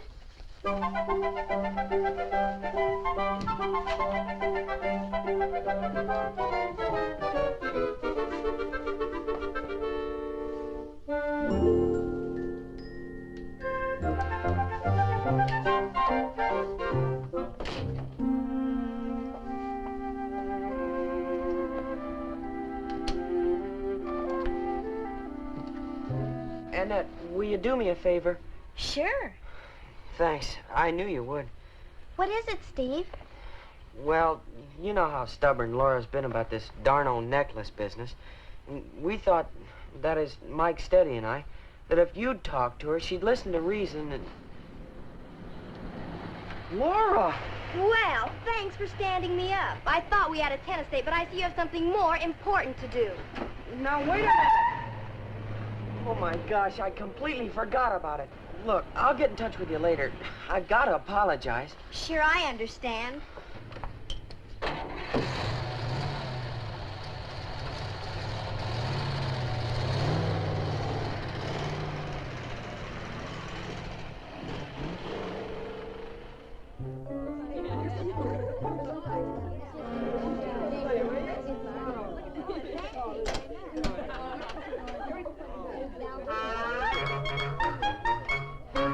Okay, Jet. Let's go with that pigeon wing. Left foot, right foot, turkeys in the tater field. Right foot, left foot, turn around and swing. Sidestep, breakaway, strutting to the beat.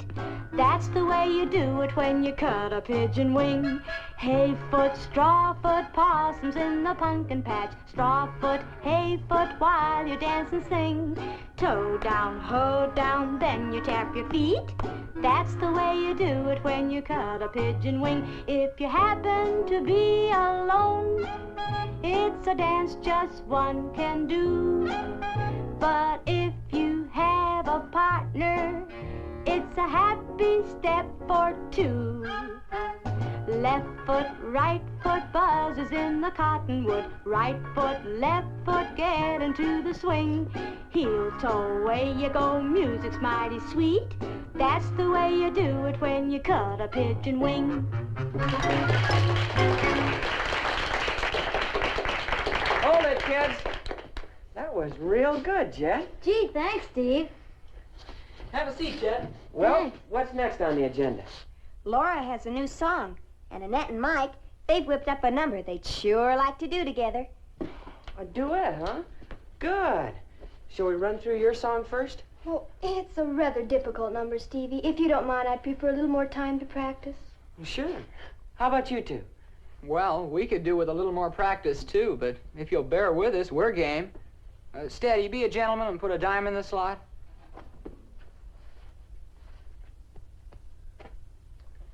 I seem to be a little short. Yeah. Okay, here. Thanks, Mike. Just put it on the cuff with the rest of my bill.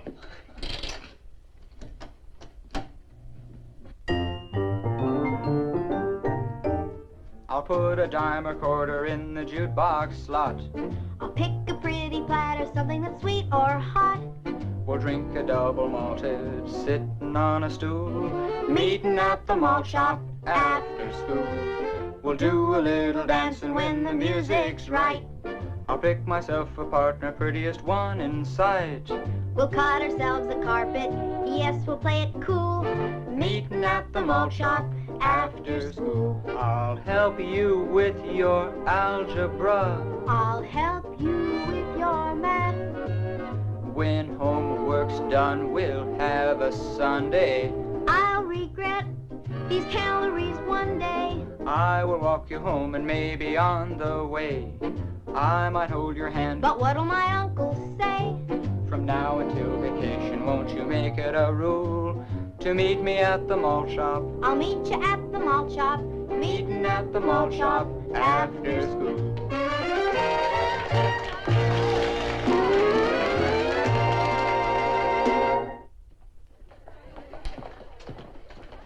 Steady gone yet? Nope, he has to stay after school. Oh, no, not again. What'd he do this time? Miss Miller asked him if he was planning to major in nuclear physics when he got to be a senior, and he said no. What's wrong about that? Does he have to take it? No, but he didn't have to mention he was going to major in whodunits. Oh, that goon. How long does he have to stay in? Until he finishes that chemistry deal he's been working on.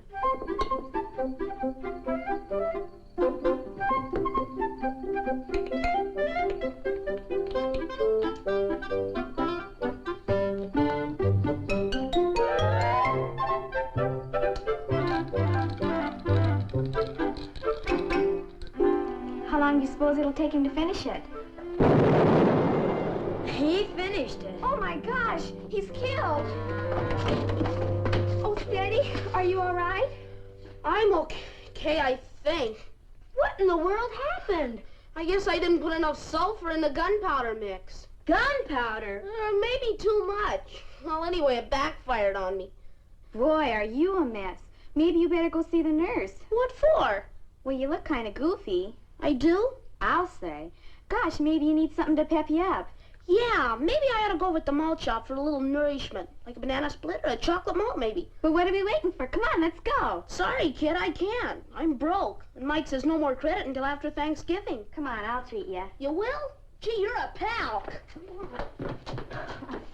Boy, what a wacky character. He won't be satisfied till he blows up the joint. He almost did. I'll say, come on, let's get out of here while the getting's good.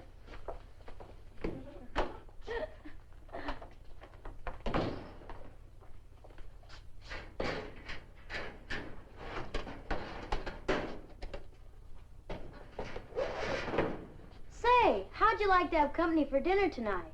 Company? Yeah, me. Pop's in town and he's not going home till 8 o'clock, so I can ride back with him instead of taking the bus. That is, if it's okay with your folks. Well, I think it'll be okay with Aunt Lila. And Katie never minds sitting in extra place. Good, then you got yourself a deal. Katie and I are old buddies.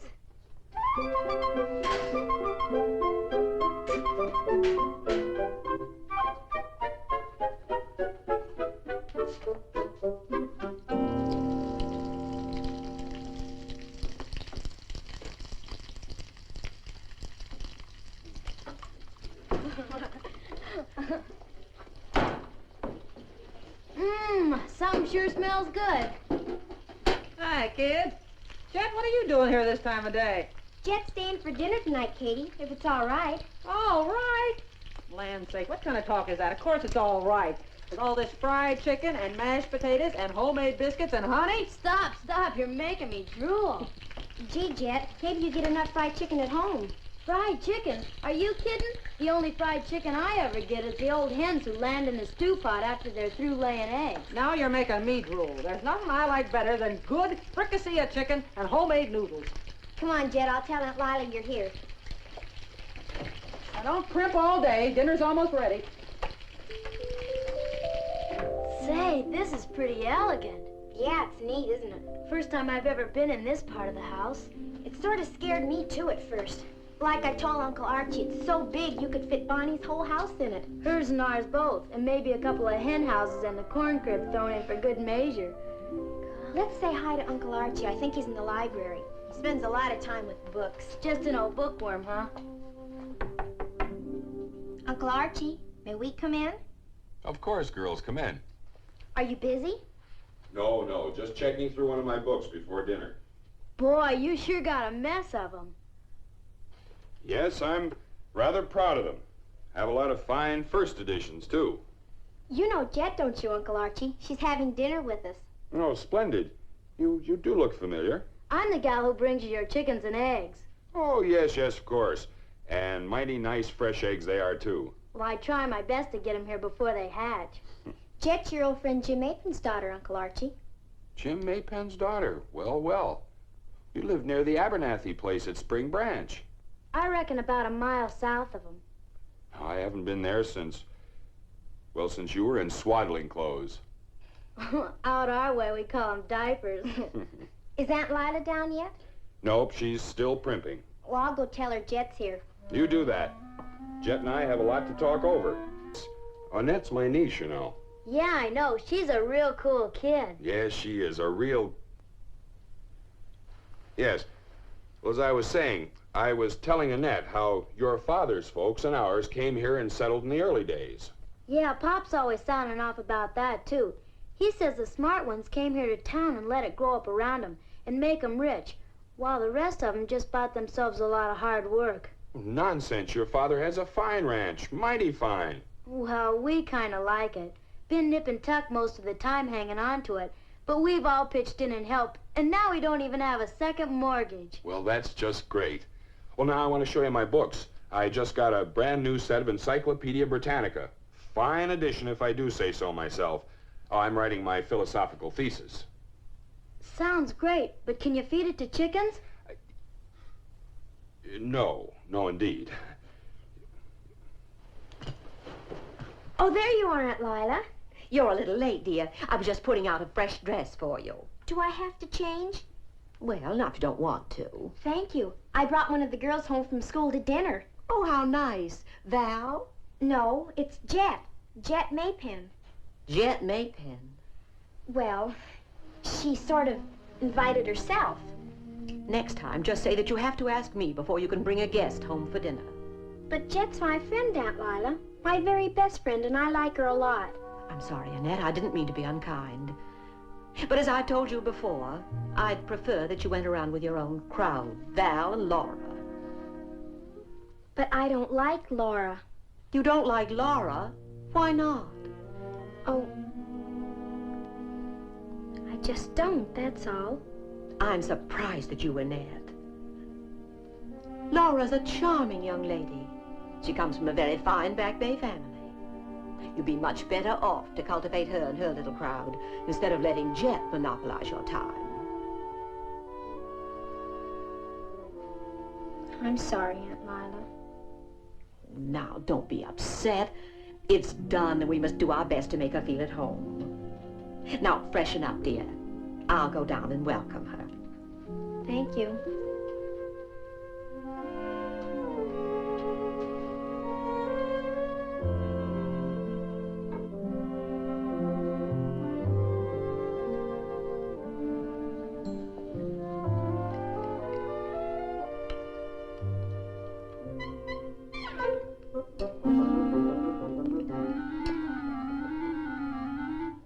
Slippery little rascal, isn't it?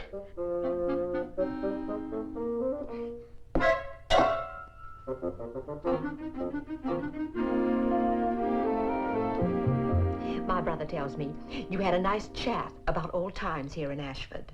We sure did, but we couldn't quite decide who was the smartest. The folks who stayed in town or the ones who moved to the country.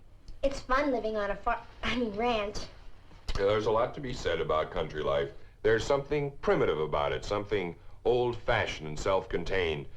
Reminds me of... The wheaten loaves, the nectar, the honey, the purple grapes, the foaming milk is in the old Greek tales. Thank you. Don't mention it. As I was saying, food produced on man's own land. Ah, delightful. Reminds me of Bonnie's place. Makes me homesick. Say, why don't you come out and visit us some Saturday? Spend the day. Oh, I'd love to. That is, if Aunt Lila wouldn't mind. Oh, she doesn't mind. I'll drive out myself. We'll make a day of it. Oh, that sounds wonderful.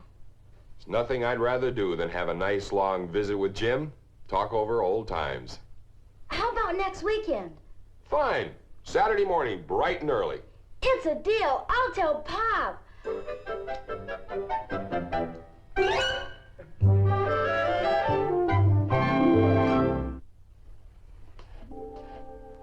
Oh, boy, I'm so full of fried chicken, I'm about ready to cackle. Yeah, Katie's a real keen cook. I'll say. You mean this is your room? All by yourself? Mm-hmm. It was my grandmother's room. It sure is neat. You know, you're a pretty lucky kid, living in a big, lovely house like this and having such keen folks as your aunt and uncle.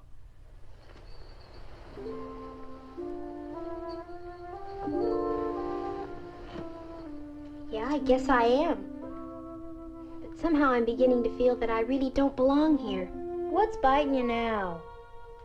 Oh, Aunt Lila wants me to go around with Val and Moselle. You mean instead of me? Oh, no, it's not that. It's just that she thinks I ought to be more friendly with Laura. That's schmo. Aunt Lila thinks she's nice. I take it you haven't told her about that necklace business, have you?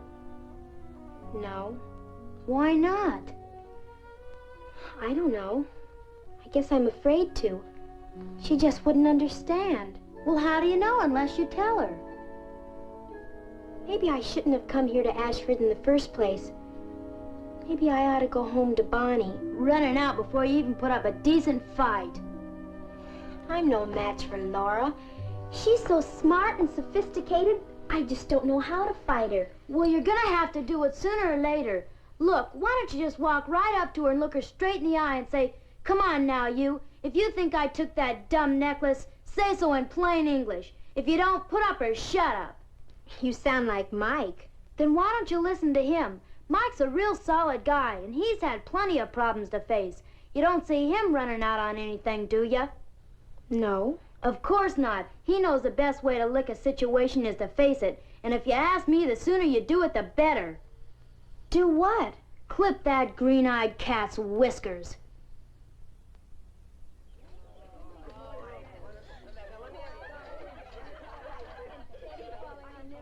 Where's Laura? She could have lunch with Stephen. Val, you know, we simply must do something about Annette and Laura. You got any ideas? There must be something we can do to straighten things out between them. Well, this is just all too silly. I'll say. I tried talking to both of them, but I get nowhere fast. Me too. Laura just won't give an inch. Neither will Annette. She feels Laura owes an apology. Sure getting sick and tired of all this fussing and feuding. What about the barbecue Saturday? Annette'll probably turn us down when she finds out Laura's going. I know, they're barely even speaking. Laura's sure being pig-headed. Well, she's convinced Annette took the darn thing. But why? It could have been any one of us. Val, how can you say such a thing? Well, something happened to it. Sure is a mystery. Have you told your mother about it yet? I don't dare. She'll tell Miss McLeod, and then the lid would really fly off. You know, I think Stephen's going to ask Annette to be his date Saturday. Oh, no, that's all we'll need. Laura'll skin her alive when she finds out. Oh, Annette. Wait a minute, will you? Hi, Steve. Have you talked to Val today? I saw her for just a minute between classes. Why? Did she tell you about the barbecue? Barbecue? Yeah, we're going to take the whole gang on an old-fashioned hayride and wind it up at our place at Spring Branch for a barbecue. Sounds like fun. Well, how about it? Is this an invitation? I'm asking you to go. I'd love to. Good. I'll pick you up at 10 sharp Saturday morning. Saturday? This Saturday? Well, you didn't expect us to skip school, did you? Oh, I'm sorry, I can't go. Why not? Well, I have to go with... Oh, so somebody beat me to the punch, huh? No, it's not that. You see... Okay, forget it. No, you don't understand. Yes, I do. You've got a date with somebody else, and he's a lucky guy. So, better luck next time. I'll see you.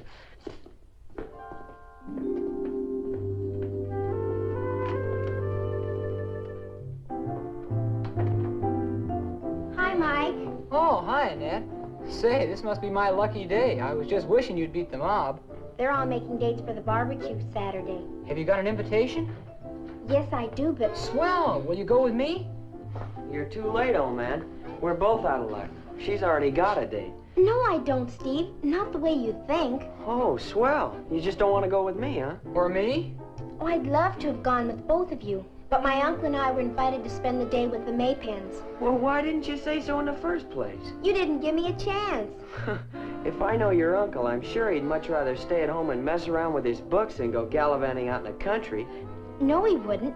Mr. Maypen's an old friend of Uncle Archie's, and he hasn't seen him for years. What do you say, Mike? Shall we both take her, or shall we toss for her? No, please, I can't go. Honestly, I can't. Well, let's call up your uncle. I'm sure he won't mind. Yes, he will. He's all excited about going, and I just can't let him down. Well, can't you go out another day? We were invited for Saturday. I'm sorry. You mean you won't? Okay, if you can't, you can't. And that's that. Guess there's just one thing left for us to do. Yep, there's no use getting into a hassle over it. She turned us both down. Then how's about drowning our sorrows in a couple of double milkshakes? My treat. I'm just as disappointed as you are, and just as thirsty. Make it 3. Okay, 3 double milkshakes coming up. Oh, hello, Steady. What are you doing? Oh, it's you. What's it look like I'm doing? This sure is a stupid idea, pampering a bunch of plants that you can't even eat. Here. I thought this was Jet's job watering the plants. Well, I'm helping her. How come? Well, if you must know, she's doing my algebra for me. But that's cheating, Steady. Well, you know I'm no genius in math. Mr. DeCure said most geniuses grow up to be bores. Some people don't have to grow up. Did you get an invite to the barbecue Saturday? Sure. Who are you going with? I don't know. Maybe I'll just go by myself. I don't suppose you need any help with your Latin. Oh, no, you don't. You're not going to hornswoggle me into doing anything. Oh, you know I wouldn't do a sneaky thing like that. Not much. What are you planning? Well, I'm not exactly a whiz in Latin, but I have been known to get a few A's, and I know you're going to be kind of busy practicing for the basketball team. Yeah, I better not flunk this year. Golly, I'm a year older and a head shorter than anyone else in my class. Then you'll let me help you? Well, I was sort of planning on asking Annette to be my date to the barbecue. But, well, okay, I'll pick you up at 10 o'clock. That's a date, Steady. You better finish your job.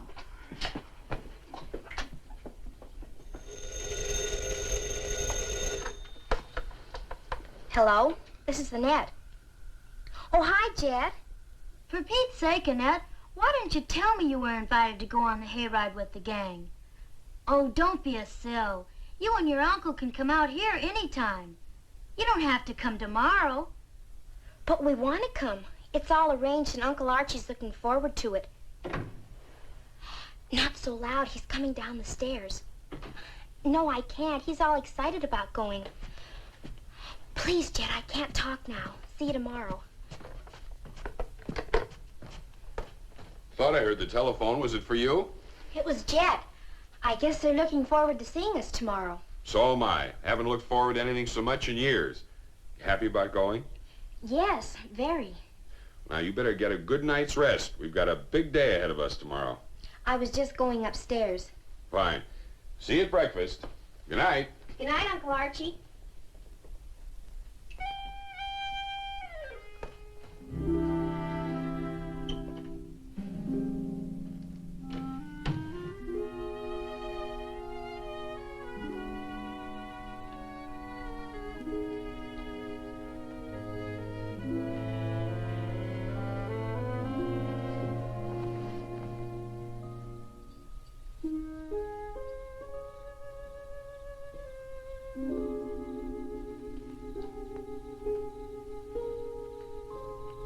I did right, didn't I, Bonnie? I would like to have gone with the kids so much, but I just couldn't let Uncle Archie down. No, I'm not gonna cry. I know what you'd say. No use breaking down over this.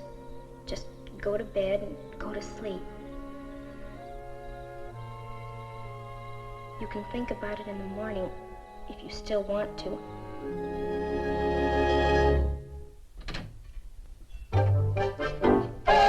Uncle Archie! How do I look? You look terrific. But what are you doing with that gun and all that fishing gear? Well, I thought maybe Jim and I could do some trout fishing or bag a pheasant or two while you young ladies visit with each other. You're really looking forward to this trip, aren't you? Yes, indeed I am. You know, I used to be quite a sportsman in my younger days. Hunting and fishing and all the rest of it. You know, Annette, you've done a great deal for your Aunt Lila and me. I'm afraid we were beginning to get pretty stuffy before you came to live with us. Oh, you could never be stuffy. Very stuffy indeed. But now it seems like old times, like when we were young. Your father was here with us. Why did my father leave Ashford? Your father? Well, that's a long story, Annette. Unfortunately, we both loved the same girl. My mother? No, she was a girl from Ashford. We were engaged to be married, she and I, when your father came home from college. For them, it was a matter of love at first sight. He was considerably younger than I and a very handsome man. I didn't blame either of them. But when I first found out about it, we quarreled bitterly. And then, before I knew it, he was gone. Bonnie and I have often wondered what happened. Well, we never heard from him. He left Ashford, and we never heard from him again. That's why we didn't even know about you. What happened to her? Well, she still lives here. She never married. Don't you ever see her? No. But come now, Annette. That's all in the past.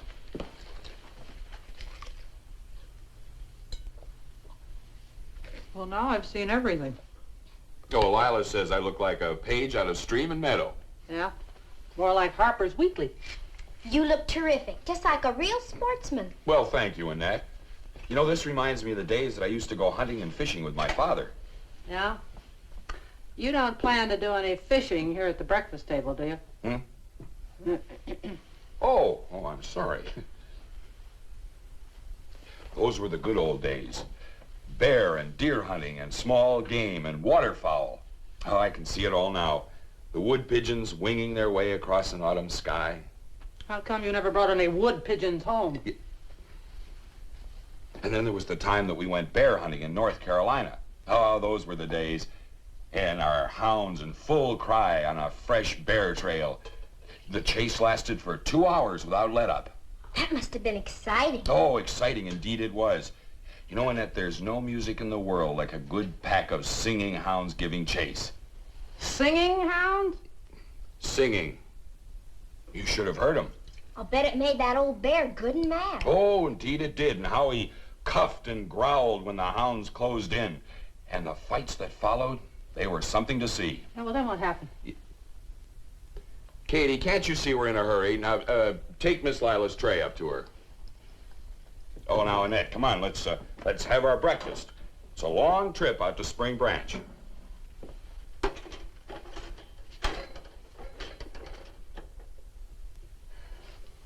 There's something wrong with this toaster. You better get it fixed. Well, I did. I fixed it myself. Oh. You fixed it.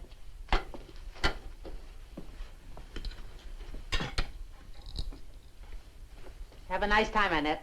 Thank you, Katie. Don't get your feet wet, sportsman. If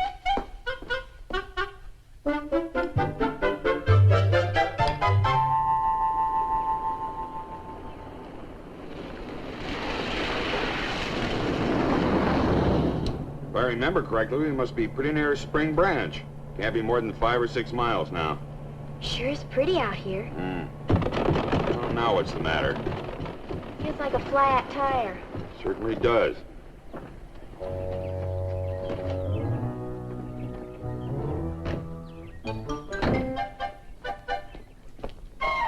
Oh, dear. Well, I just hope I can find the tools.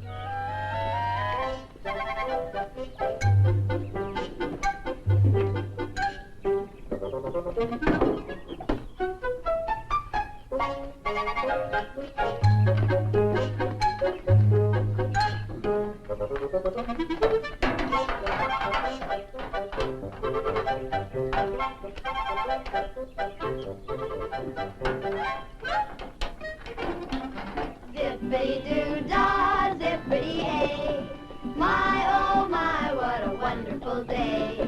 Plenty of sunshine heading my way. Zippity-doo-dah, zippity-ay, Mr. Bluebird on my shoulder. It's the truth, it's actual, everything is satisfactual. Zippity-doo-dah, zippity-ay, wonderful feeling, wonderful day. Zippity-doo-dah, zippity-ay, my oh my, what a wonderful day. Plenty of sunshine heading my way. Zippity-doo-dah, zippity-ay, Mr. Bluebird on my shoulder. It's the truth, it's actual. Well, well, an old-fashioned hayride. Zippity-doo-dah, zippity-ay, wonderful feeling, wonderful day. Sounds like they're having fun. Certainly does. I wonder who they are. It's Val and Stephen and the rest of the crowd. Val and Stephen. They're taking the gang out to their ranch for a barbecue. The Abernathys? Well, why aren't you with them? 'Cause I'm with you, silly. You were invited, weren't you? Yes, but Annette, don't tell me you turned them down just to be with your old uncle. you're not old, Uncle Archie. But this is ridiculous. We can go to the Maypens anytime. But don't worry, we'll catch up with them as soon as we get this tire fixed. Mr. Bluebird on my shoulder. It's the truth, it's actual, everything is satisfactual. Zippity-doo-dah, zippity-ay, wonderful feeling, wonderful day. Zippity-doo-dah, zippity-ay, my oh my, what a wonderful day. Plenty of sunshine in my way. Well, well, an old-fashioned hayride. Sounds like they're having fun. Certainly does. I wonder who they are. It's Val and Stephen and the rest of the crowd. Val and Stephen. They're taking the gang out to their ranch for a barbecue. The Abernathys? Well, why aren't you with them? 'Cause I'm with you, silly. You were invited, weren't you? Yes, but Annette, don't tell me you turned them down just to be with your old uncle. you're not old, Uncle Archie. But this is ridiculous. We can go to the Maypens anytime. But don't worry, we'll catch up with them as soon as we get this tire fixed. No, you mustn't. Well, why not? Annette, something's been troubling you. Both your aunt and I noticed it. You've been looking a little peaked lately. Now tell me, what's the matter? I'm all right, Uncle Archie. Just don't worry about me. Annette, I don't want to sound unkind, but we're a little disappointed that you don't seem to like any of the other boys or girls. But I do. I like them all very much. All you seem to care about's Jet. What's wrong with Jet? Wrong? Well, there's nothing wrong. She's very nice girl indeed, and very amusing, but so are the other boys and girls. Now, come on, let's catch up with them. No, please don't. Jet wasn't invited. Oh, so that's it. Well, we won't talk any more about it. Let's get this job done.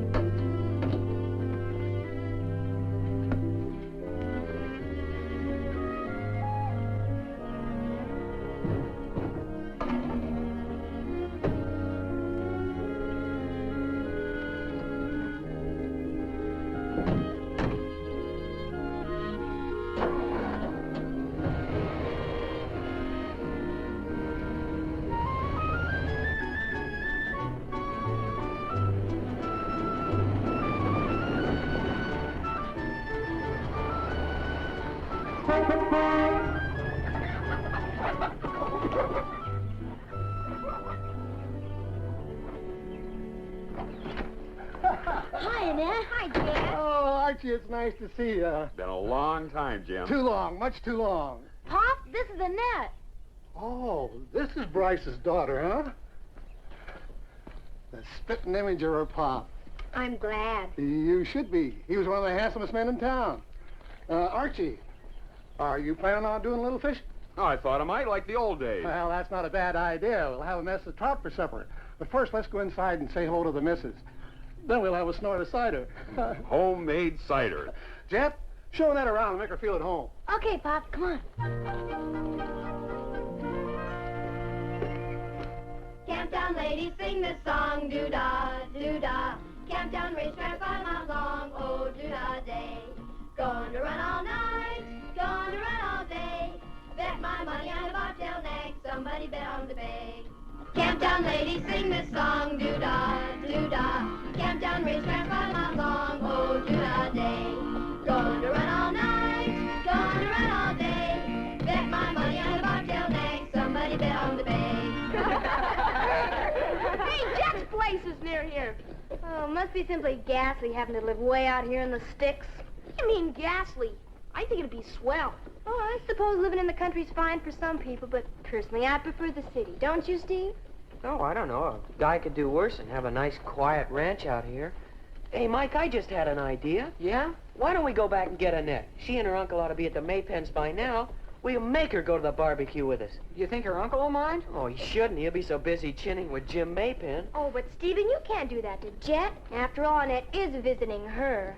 Well, we'll ask her to come along, too. Jet? Oh, now really, Stephen. Well, I don't know why we didn't ask her in the first place. Yeah, we should. It'd be a lot of fun. Hey, Curly, turn around and head for the Maypens.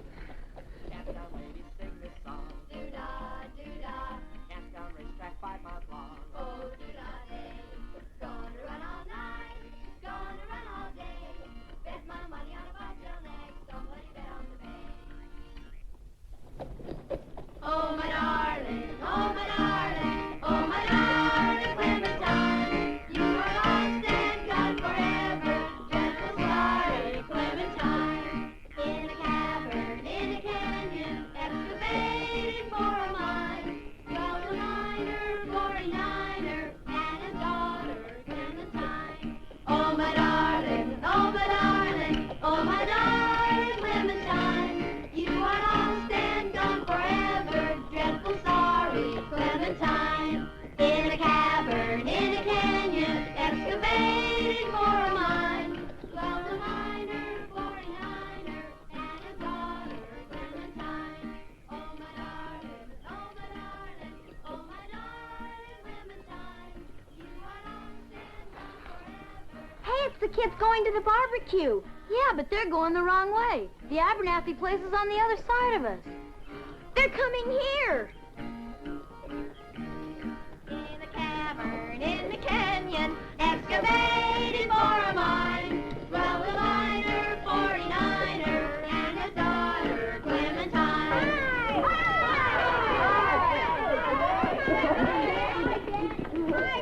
Hi. Hi.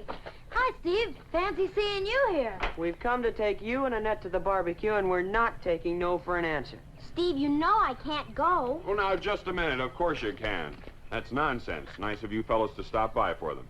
Thanks, Mr. McCloud. We wanted Annette to come along all the time, but she refused to stand you up. Ridiculous. Perfectly ridiculous. Now, you run along. Well, if you're sure. I insist. Give Jim and me a chance to talk. Well, let's get going. Come on, Jet. Oh, you don't have to take me along, Stephen. Don't be silly. I want to. Come on. Have a good time.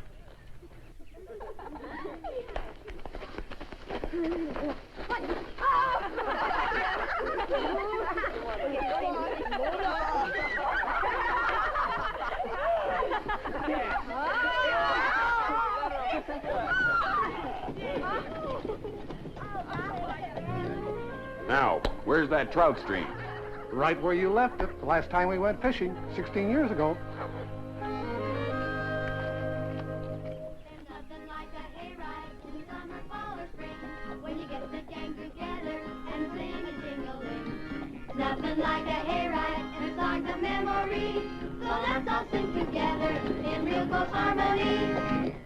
Flies in the buttermilk shoe, fly shoe, flies in the buttermilk shoe, fly shoe, skip toodaloo, my darling. Fee-fi, fiddly-I-O, fee-fi, fiddly-I-O-I-O, fee-fi, fiddly-I-O, skip toodaloo, my darling. Flies in the buttermilk shoe, fly shoe, flies in the buttermilk shoe, fly shoe, flies in the buttermilk. Hey, wait for me!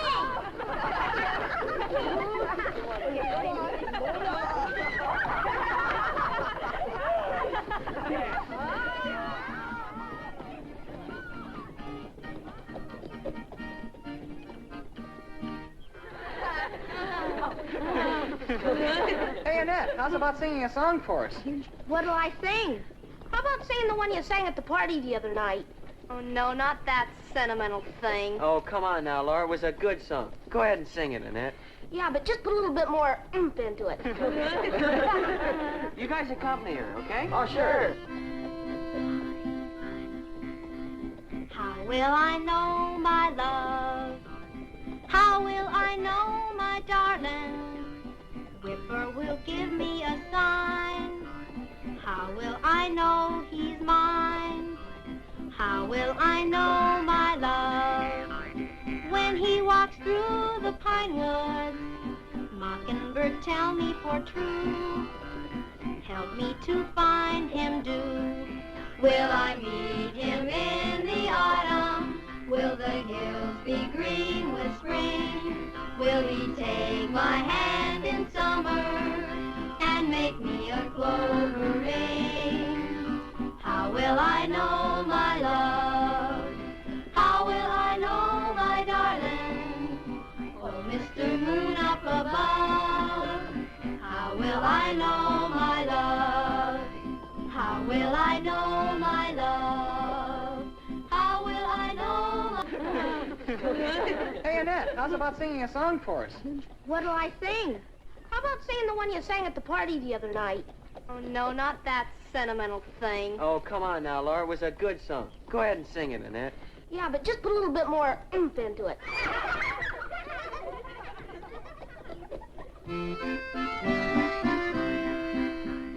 How will I know my love?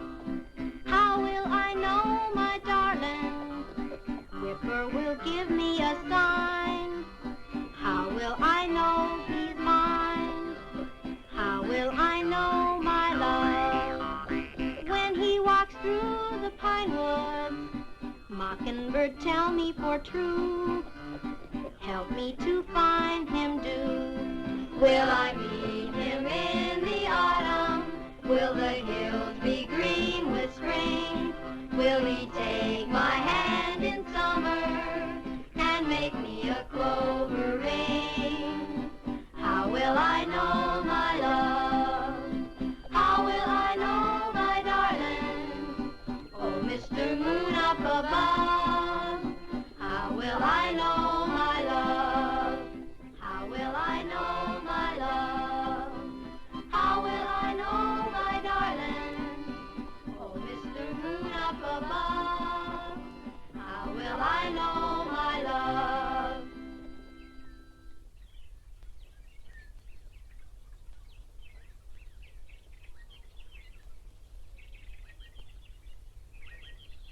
Helen, do you think one steak apiece is enough?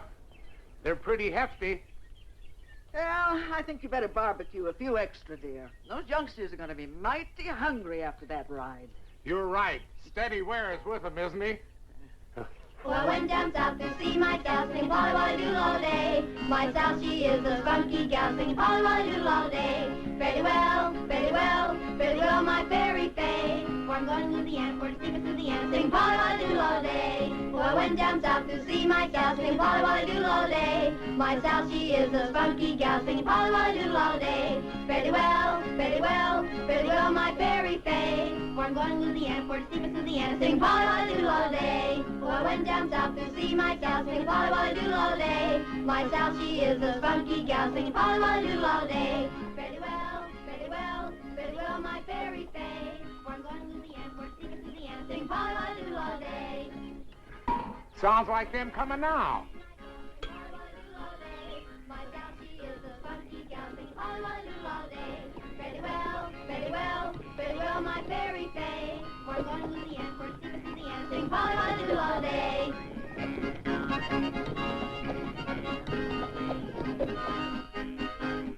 They must be having a good time. The racket they're making. Come on.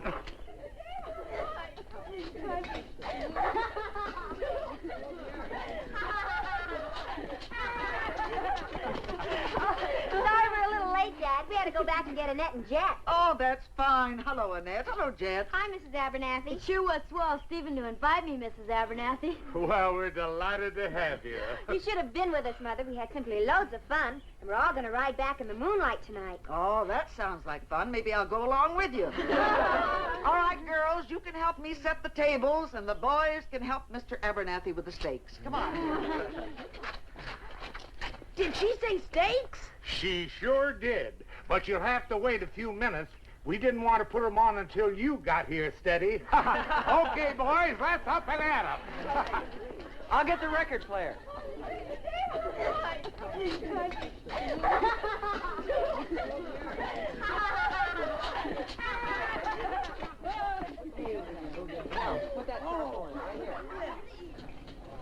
Hand me the record player, will you, Billy?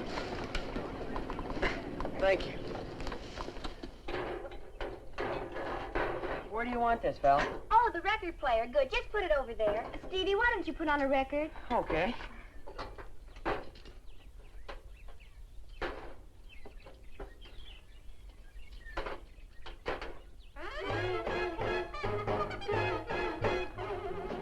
Boy, these steaks sure look good. Which one can I have? Well, now you take your pick, Steady, and just toss it on the fire.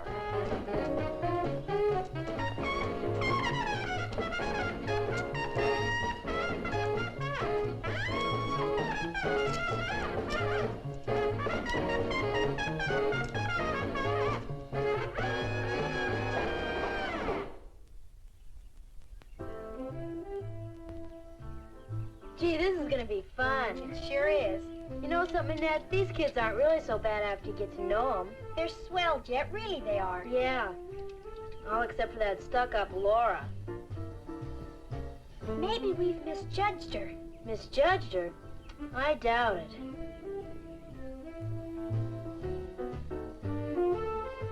I wonder what Stephen sees in her.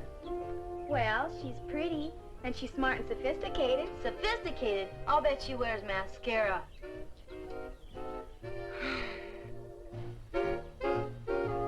Can I help it if I get goosebumps every time I'm anywhere near him? You'd better watch your step or she's gonna scratch your eyes out. Yeah, Annette's right. You should talk. What have I done? All you have to do is snap your fingers and he'll come running. Oh, Jet. And she knows it.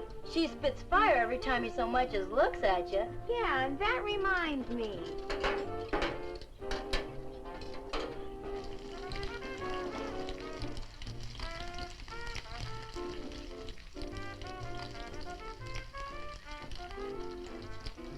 Oh, Steady! Steady! Huh? How about help me set our table? Our table? What do you mean, our table? Well, you brought me, didn't you? Nobody brought nobody. And that means I don't have to eat with you. Oh, Steady, don't be so adolescent. Oh, why don't you go sit on a blotter and dry up? Well, go on, beat it. Can't you see I'm busy? Okay, if that's the way you want it. That's the way I want it.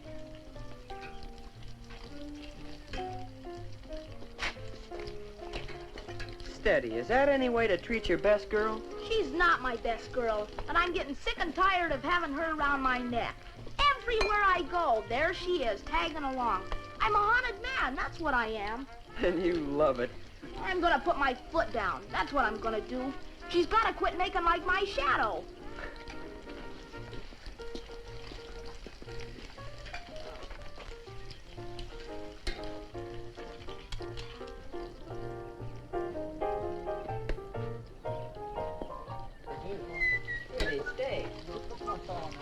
More salt. Oh, Stevie, I want to get some pictures for my scrapbook. Go ahead, shoot. Oh, you idiot. Will you get in this too, Drew? And you too, Mike. What do you want to do, break the camera? Would you two fellows please get out of the picture?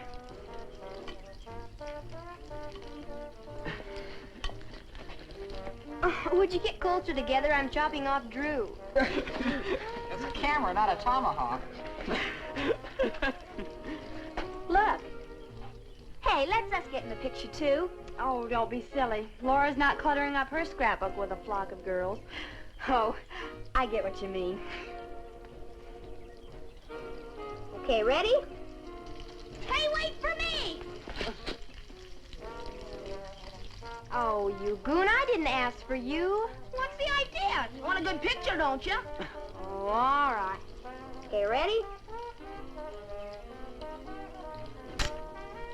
There, I'll send each of you one as soon as they're developed. Okay.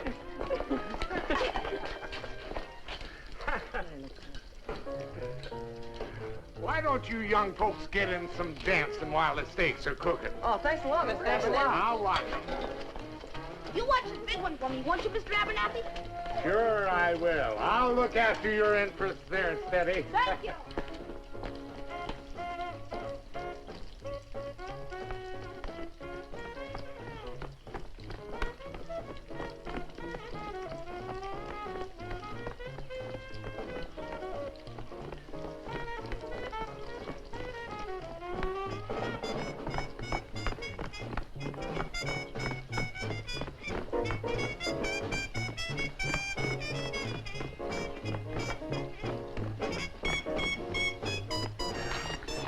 The ice cream. Come on. Steady. You look after the steaks. We're going to get the ice cream and cake. Come on. You got a deal.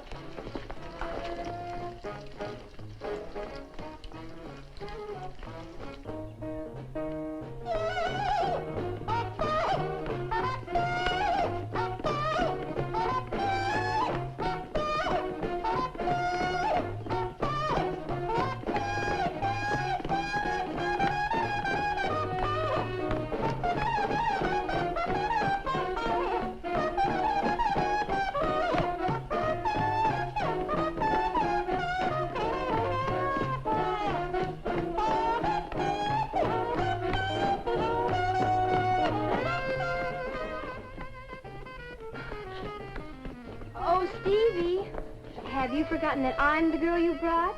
Well, don't be silly, Laura. Nobody brought anybody. Look, Steve, I've had just about enough of this.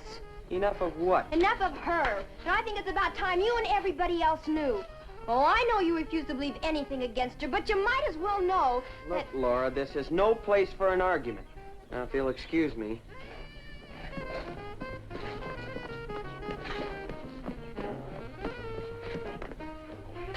Are you gonna let her get away with that? Oh, Jet, not here. Ignore her, Jet.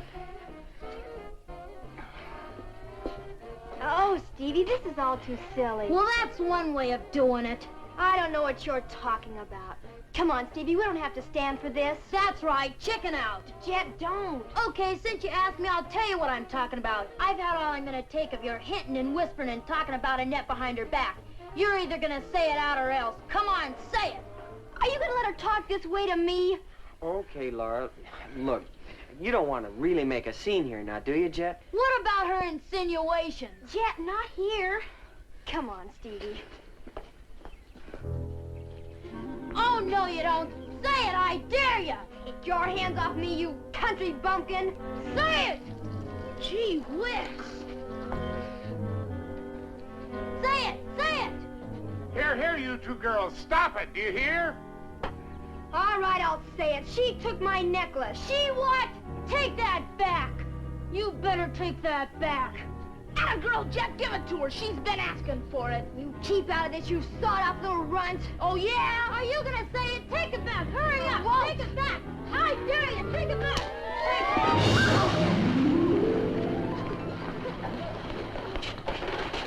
Oh, give me... Dear, what a dreadful things that have happened. Oh, come on. Let's take her in the house. Give me a hand, will you, Steve? Yeah. Look out.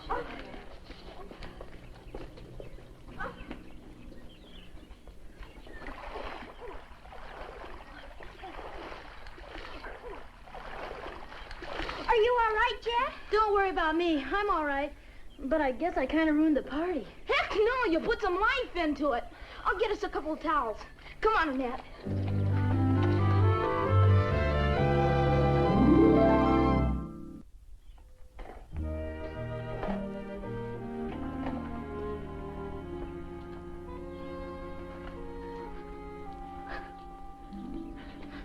No, Jet. Take it easy.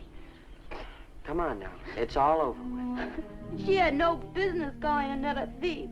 I know. But you didn't have to knock her for a loop. A poke in the nose is the only thing she understands. And a mighty hefty poke it was, too. You ought to be ashamed of yourself. Well, she had it coming to her. She's been after Annette ever since she came to Ashford. Beating her up isn't the answer, Chet. I'll do it again if she makes any more cracks about her. Okay, but don't get yourself all riled up about it. Come on now, dry those tears. Let's see if we can get you some dry clothes to put on. No, I'm going home. Don't be silly, Chet. Val must have something here that you can put on.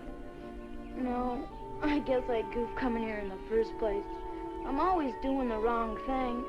No wonder everybody's sore at me. I'm not sore at you. You're not? Of course I'm not. How could I be sore at you? Huh? Well, when you were in there mixing it up with Laura, I was really pulling for you. You were? I sure was. Gosh, a goofy kid like me? Well, you're not goofy, Jet. You're one of the smartest girls I know, and the very nicest.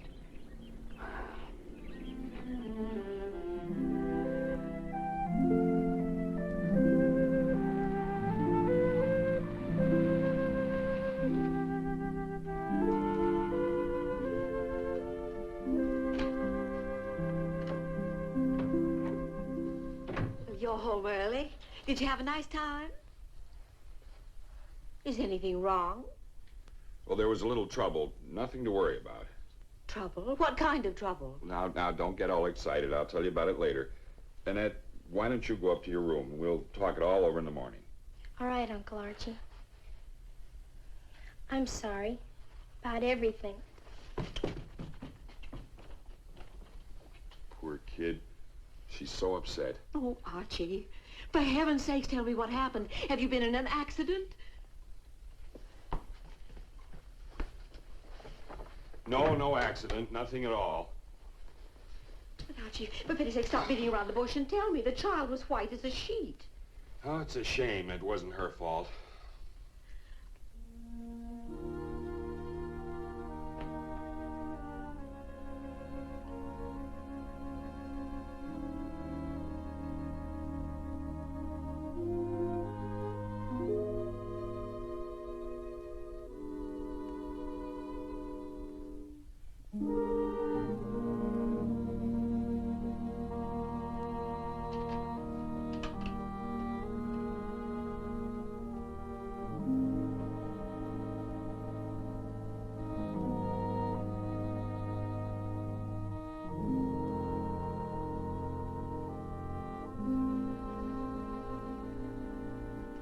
Archie, do you mean to tell me those girls actually fought each other?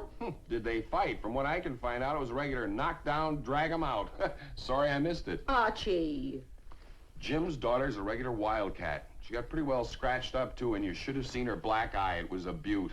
Oh, Archie, how can you take it so lightly? It's dreadful. Two girls fighting each other like two roughneck boys. From what I could find out, Laura Rogan was considerably messed up, too.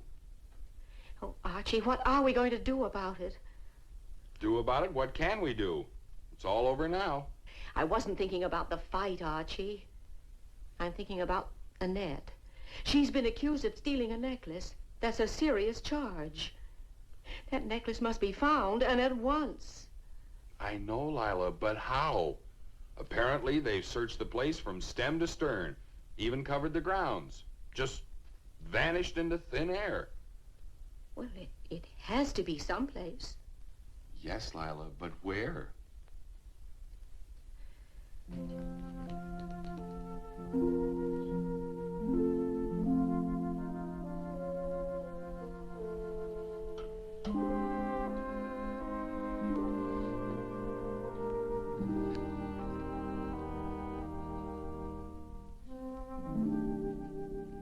Well, I should have known this morning that something was wrong when she didn't want to go on the hayride. Yes. And now I can understand why she didn't want to go around with Val and Moselle and the others. Poor kid, carrying that burden all by herself all these weeks. Archie, we failed her. What are we going to do? I don't know.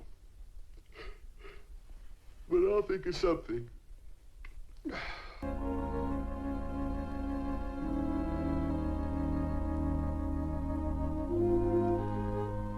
Dear Aunt Lila and Uncle Archie,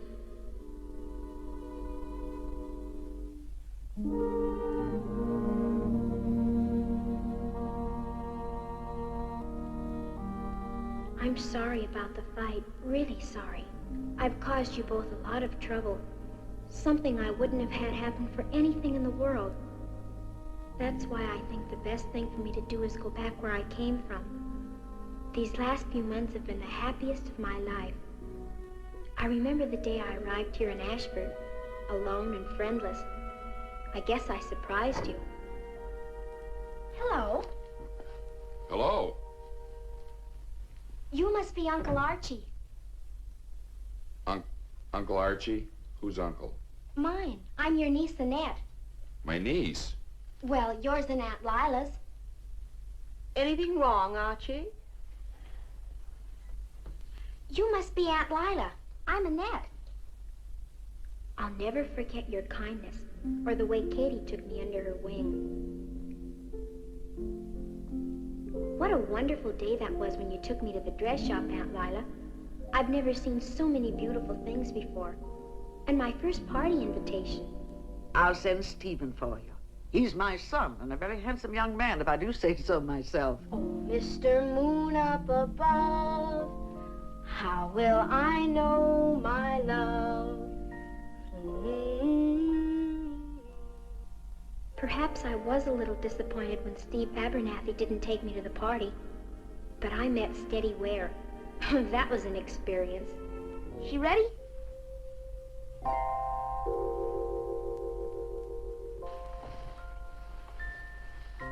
Jeepers. That was the night I met Mike, too. I will walk you home, and maybe on the way I might hold your hand. But what'll my uncle say? From now until vacation, won't you make it a rule to meet me at the malt shop? I'll meet you at the malt shop. Meeting at the malt shop after school. I guess you can't realize what that dress-up party meant to me. After all, it was the first one I'd ever been to. I keep wondering how things would have turned out if Flora hadn't taken such a dislike to me right away. She's so pretty and sophisticated. Jet said she was jealous because Steve was kind to me. Here, Annette, you take this one. I'll get another one. Oh! Oh, how clumsy of me. Why a girl like that would ever have to be jealous of anyone, I'll never understand. Rhythm, they're the 3 R's today. That's what made it so terrible when Laura's necklace disappeared. No matter what they said, she couldn't get it out of her head that I had taken it. My goodness, you shouldn't even think a thing like that. Well, all I know is that my necklace is gone, and that McLeod girl was the only one left in this room when we went out to supper. I was sure the necklace would turn up somewhere, and I tried to do a really good job at my studies in school. I wanted you both to be proud of me. Everything was going along beautifully. How will I know my love? How will I know my darling? Whipper will give me a sign. How will I know he's mine? How will I know my love? When he walks through the pine woods, mockingbird tell me for true. Help me to find him, do. Will I meet him in the autumn? Will the hills be green with spring? Will he take my hand in summer and make me a clover ring? How will I know my love? How will I know my darling? Oh, Mr. Moon up above, how will I know my love? The hayride started out to be lots of fun. But then Laura saw Steve being nice to me, and the trouble started all over again. Oh, Stevie, have you forgotten that I'm the girl you brought? Well, don't be silly, Laura. Nobody brought anybody. Look, Steve, I've had just about enough of this. Enough of what? Enough of her. And I think it's about time you and everybody else knew. Oh, I know you refuse to believe anything against her, but you might as well know Look, Laura, this is no place for an argument. Now, if you'll excuse me. Jet's been a wonderful friend. I know sometimes she does things and says things which aren't right, but she does them because she thinks I need someone to stand up for me. I've had all I'm gonna take of your hinting and whispering and talking about Annette behind her back. You're either gonna say it out or else. Come on, say it. Are you gonna let her talk the way to me? Okay, Laura. Look, you don't want to really make a scene here now, do you, Jet? What about her insinuations? Jet, not here. Come on, Stevie. Oh, no, you don't. Say it, I dare you. Take your hands off me, you country bumpkin. Say it. Gee whiz. Say it, say it. All right, I'll say it. She took my necklace. She what? Take that back. You better take that back. You're gonna say it, take it back. Hurry up, take it back. I dare you, take it back. I don't want to cause you or Jet or my other friends any more trouble. That's why I know leaving Ashford is the best way for all of us. I just want you to know I love you very much, and I love Katie, and I'll miss you all terribly. Please forgive me. Lovingly, Annette.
Well, my dear, if you don't mind, I think I'm going to turn in.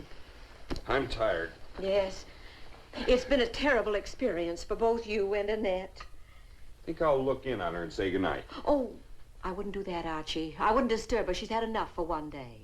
Oh, you're right.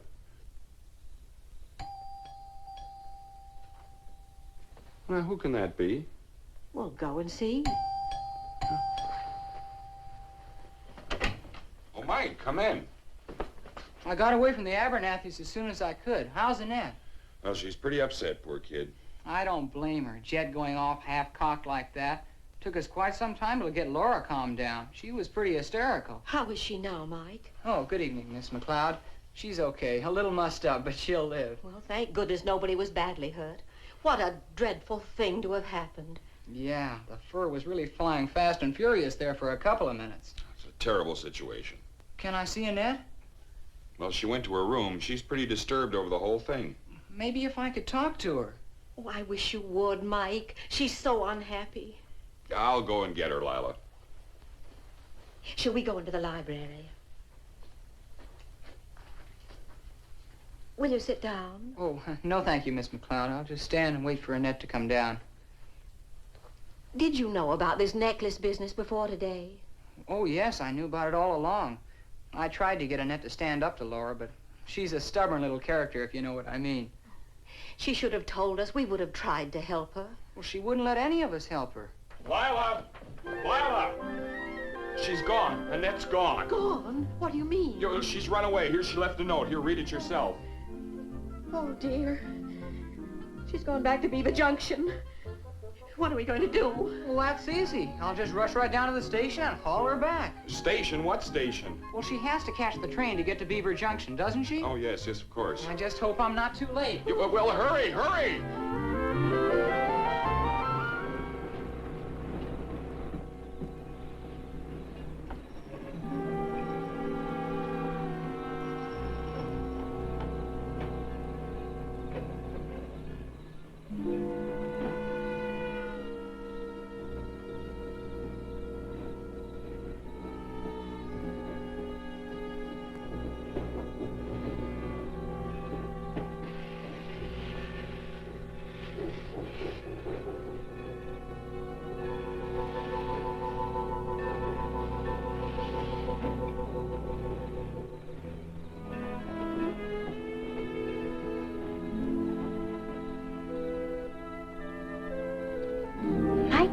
scared me.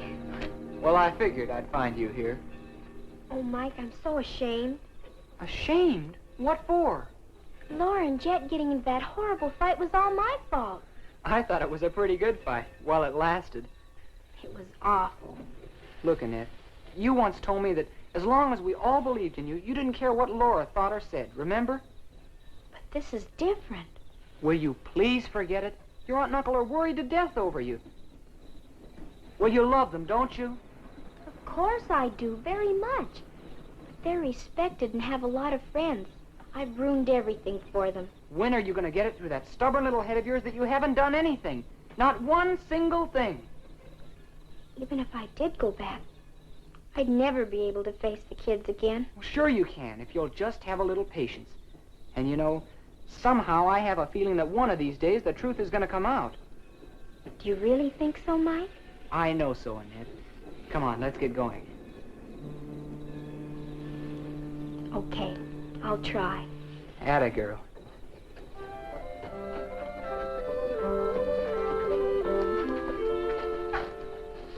Why do I let you boss me this way?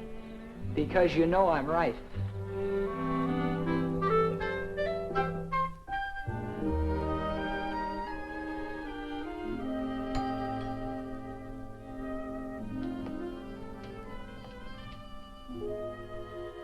Well, here she is.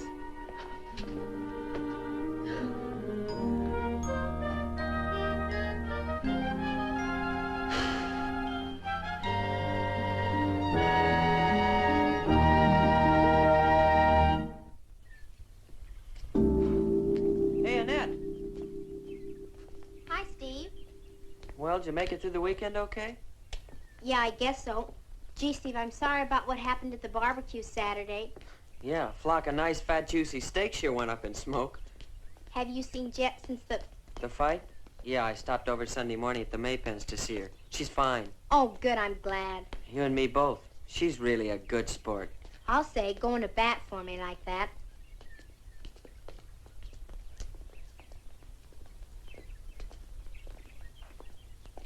Hi, Steady. Don't you ever give up. Don't you want the Latin I did for you?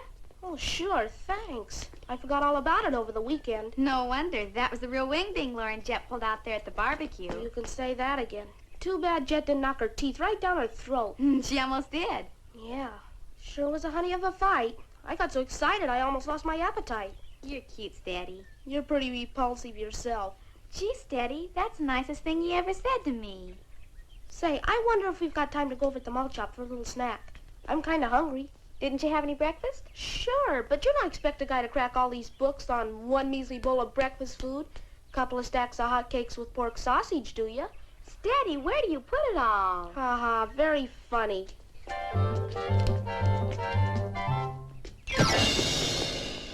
Oh. Now see what you went and did. Gee, Steady, I'm sorry. Hi. I didn't think you'd be in school today, Jet. Oh, don't worry about me. I can take it. You shouldn't have done it. It was my pleasure. I suppose I ought to thank you for standing up for me, but next time I'll really knock her block off. Oh, I hope there won't be a next time. There better not be.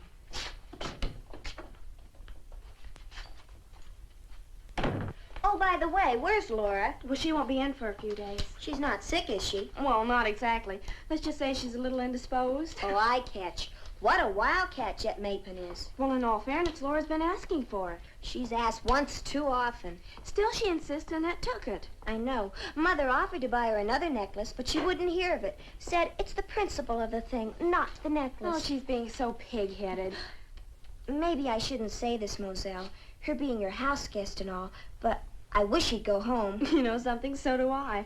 You couldn't sort of throw out a hint, maybe? Oh, it wouldn't do any good. Laura's made up her mind to finish the semester here, and once she makes up her mind, you might as well try to move the Rock of Gibraltar.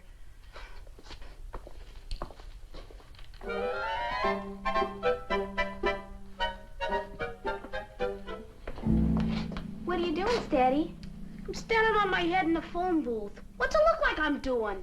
Oh, next rehearsal of the pre-Thanksgiving Hey, that's not the way you spell entertainment.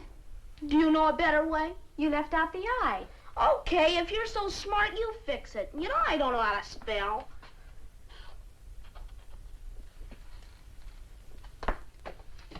I hope it doesn't end in another brawl. What? The rehearsal. There you go again. What are you gonna be, a pessimist all your life? No, but you know as well as I do some of the kids aren't too friendly after that hassle at the barbecue. Yeah, well, all I can say is they better get friendly. We gotta get this entertainment rolling, man. Pronto.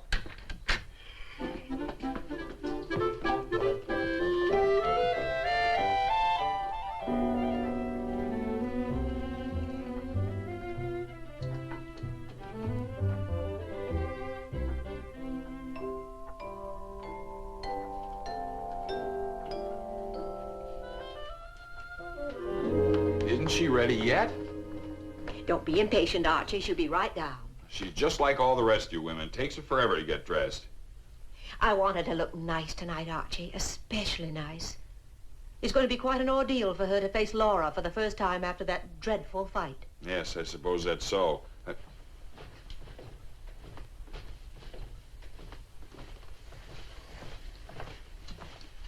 Aunt Lila, I've been thinking. Maybe I shouldn't go to this meeting tonight. Well, why not? Well, Laura's gonna be there. Well, she better not start anything or I'll finish it for her. Archie. Oh, no, Uncle Archie. I've caused you and Aunt Lila enough trouble. Well, she better not provoke me. You're not gonna be there. Jet's gonna be there, and you know how she feels about Laura. Well, she better not provoke her either. You don't have to go if you don't want to, dear. Of course she does, Miss Lila. Katie's right, Aunt Lila. I do have to go. Laura's gonna be there all semester, and I'll be running into her all the time. So I might just as well start facing her right now, no matter what she says or what she does. Atta girl. There's Mike now. I'd better not keep him waiting. Are you sure, dear? I'm sure, Aunt Lila. And listen, if that Laura gives you any trouble, just send me an SOS. Thanks, Katie, but I won't need any help. Not this time. We leave the door unlatched for you. I hope we're doing the right thing, letting her go. Hi, gang. How you doing, Steady? Boy, that sure was a brawl at the barbecue. Yeah, Jet sure let Laura have it. That Laura, she went too far, and she certainly had it coming to her. Yeah, if it hadn't been for her, I could have wrapped myself up in that great big, beautiful, juicy steak. Makes me drool to think of it. Darn her, anyway. Do you think she'll dare come to the rehearsal? If I know Laura, she'll be here. She's not the type to give up. That's for sure. I wonder what's keeping the rest of the gang. By the way, you gonna have any eats? Maybe, if you behave yourself. Mother will have some ice cream and cake for you. That is later on. Oh, boy, ice cream and cake? I knew Mrs. Abernathy wouldn't let me down. Come on, kid, let's put on some records and work up an appetite. As if you needed it.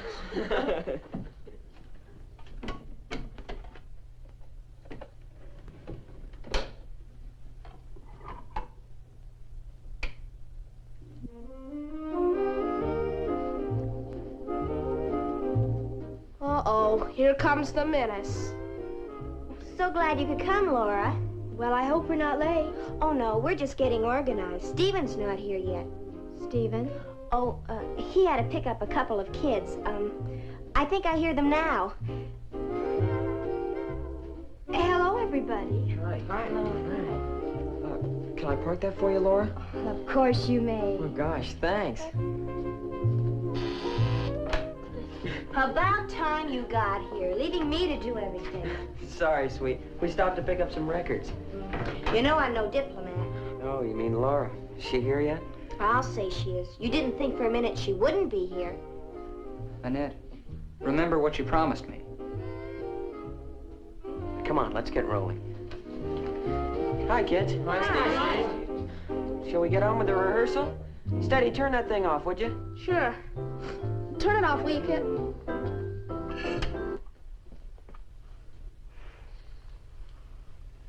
Hello, Stevie. Oh, hi, Laura. Nice to see you. How are you? Oh, I'm fine. Good. Say, how about starting off with your song? We haven't heard it before, you know. I'd love to, Stevie. You gonna play your own accompaniment? Well, of course.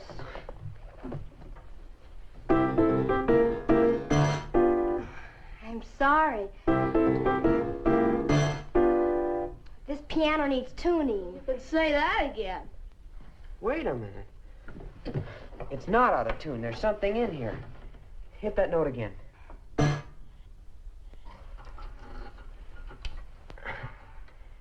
Here we are. The necklace. My necklace. That's right. The stolen necklace. Well, what do you know? It wasn't stolen, Steady. It must have slipped off the piano when you were playing your song that night. Oh, but that's impossible, Val, and I looked in the piano. Well, maybe you did, but you didn't look deep enough. That's where it's been all this time. Golly, then the necklace isn't stolen. That's right. I told you it would turn up someday. Oh, I'm so glad. Why, that no good. Jet, take it easy. It's all over now. There's nothing to get steamed up about.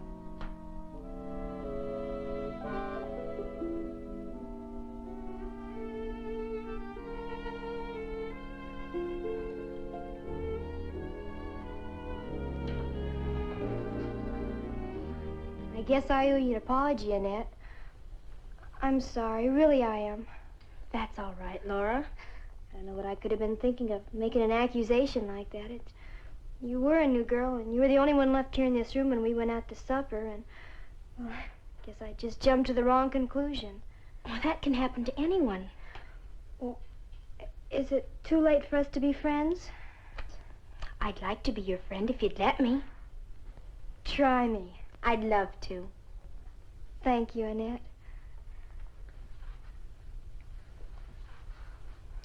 Well, as long as apologies are in order, I guess I owe you an apology for busting you in the snoot.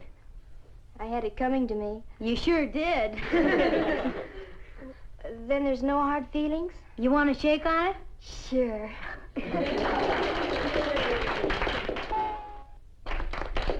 Well, now that everybody's apologized to everybody, why don't we get on with the rehearsal? Oh, yeah. What do you say? Will you sing your song for us, now that the piano's been tuned? No. Huh? I won't sing that one, but I'll sing another one. It's a song I used to sing quite a lot. It's called Don't Jump to Conclusions. Oh, yeah, I remember that. It used to be a hit. I haven't sung it for a long time. Maybe I should have.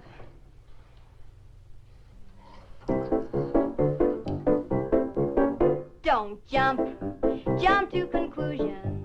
It always brings delusions.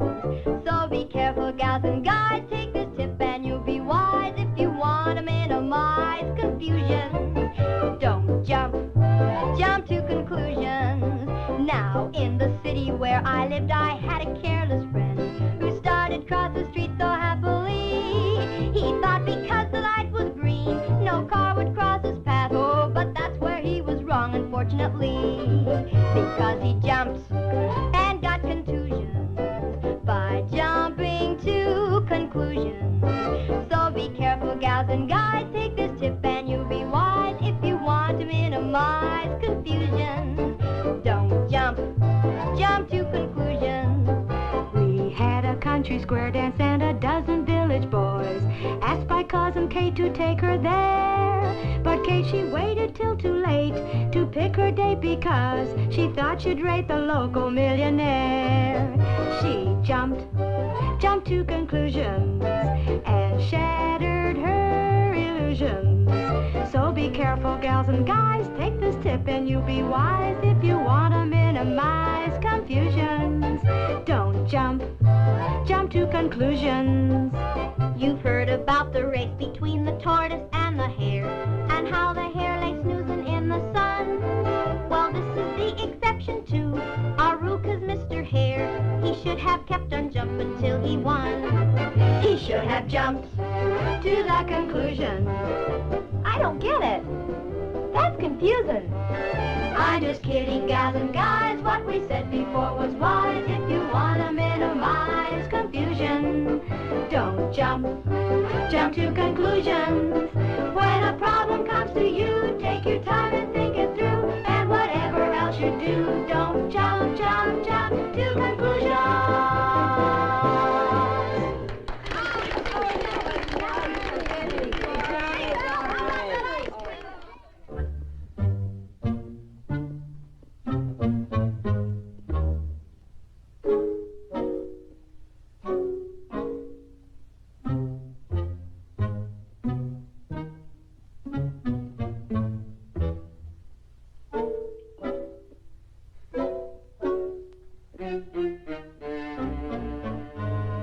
you'd stop pacing. You make me nervous. Makes you nervous? Huh. Why don't you go to bed? Why don't you? Oh, now stop it, you two. I think I hear her now.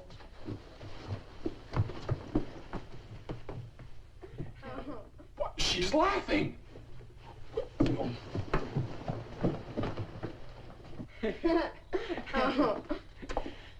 Sure was funny, wasn't it? But it turned out to be a real keen party. I'll say, and there's going to be a lot more like it. Well, I guess I'd better get on my horse. It's quite a hike back to the old homestead. Thanks for taking me to the meeting, Mike. Okay. Oh, remember about our date. Our date? Well, you promised to have lunch with me at the malt shop, remember? Oh, I'll be there. Good night, Mike. Good night, Annette.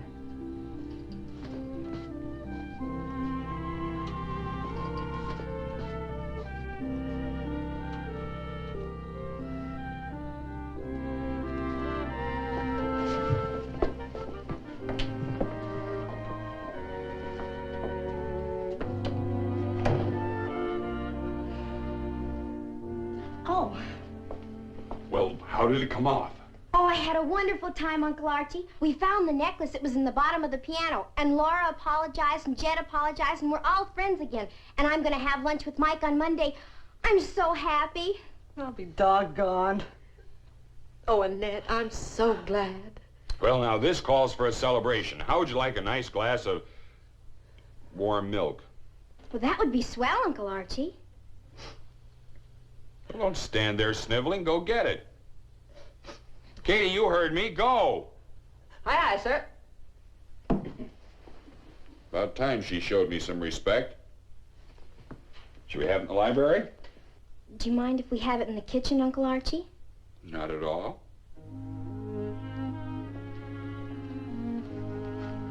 Sure is nice to have folks of your own.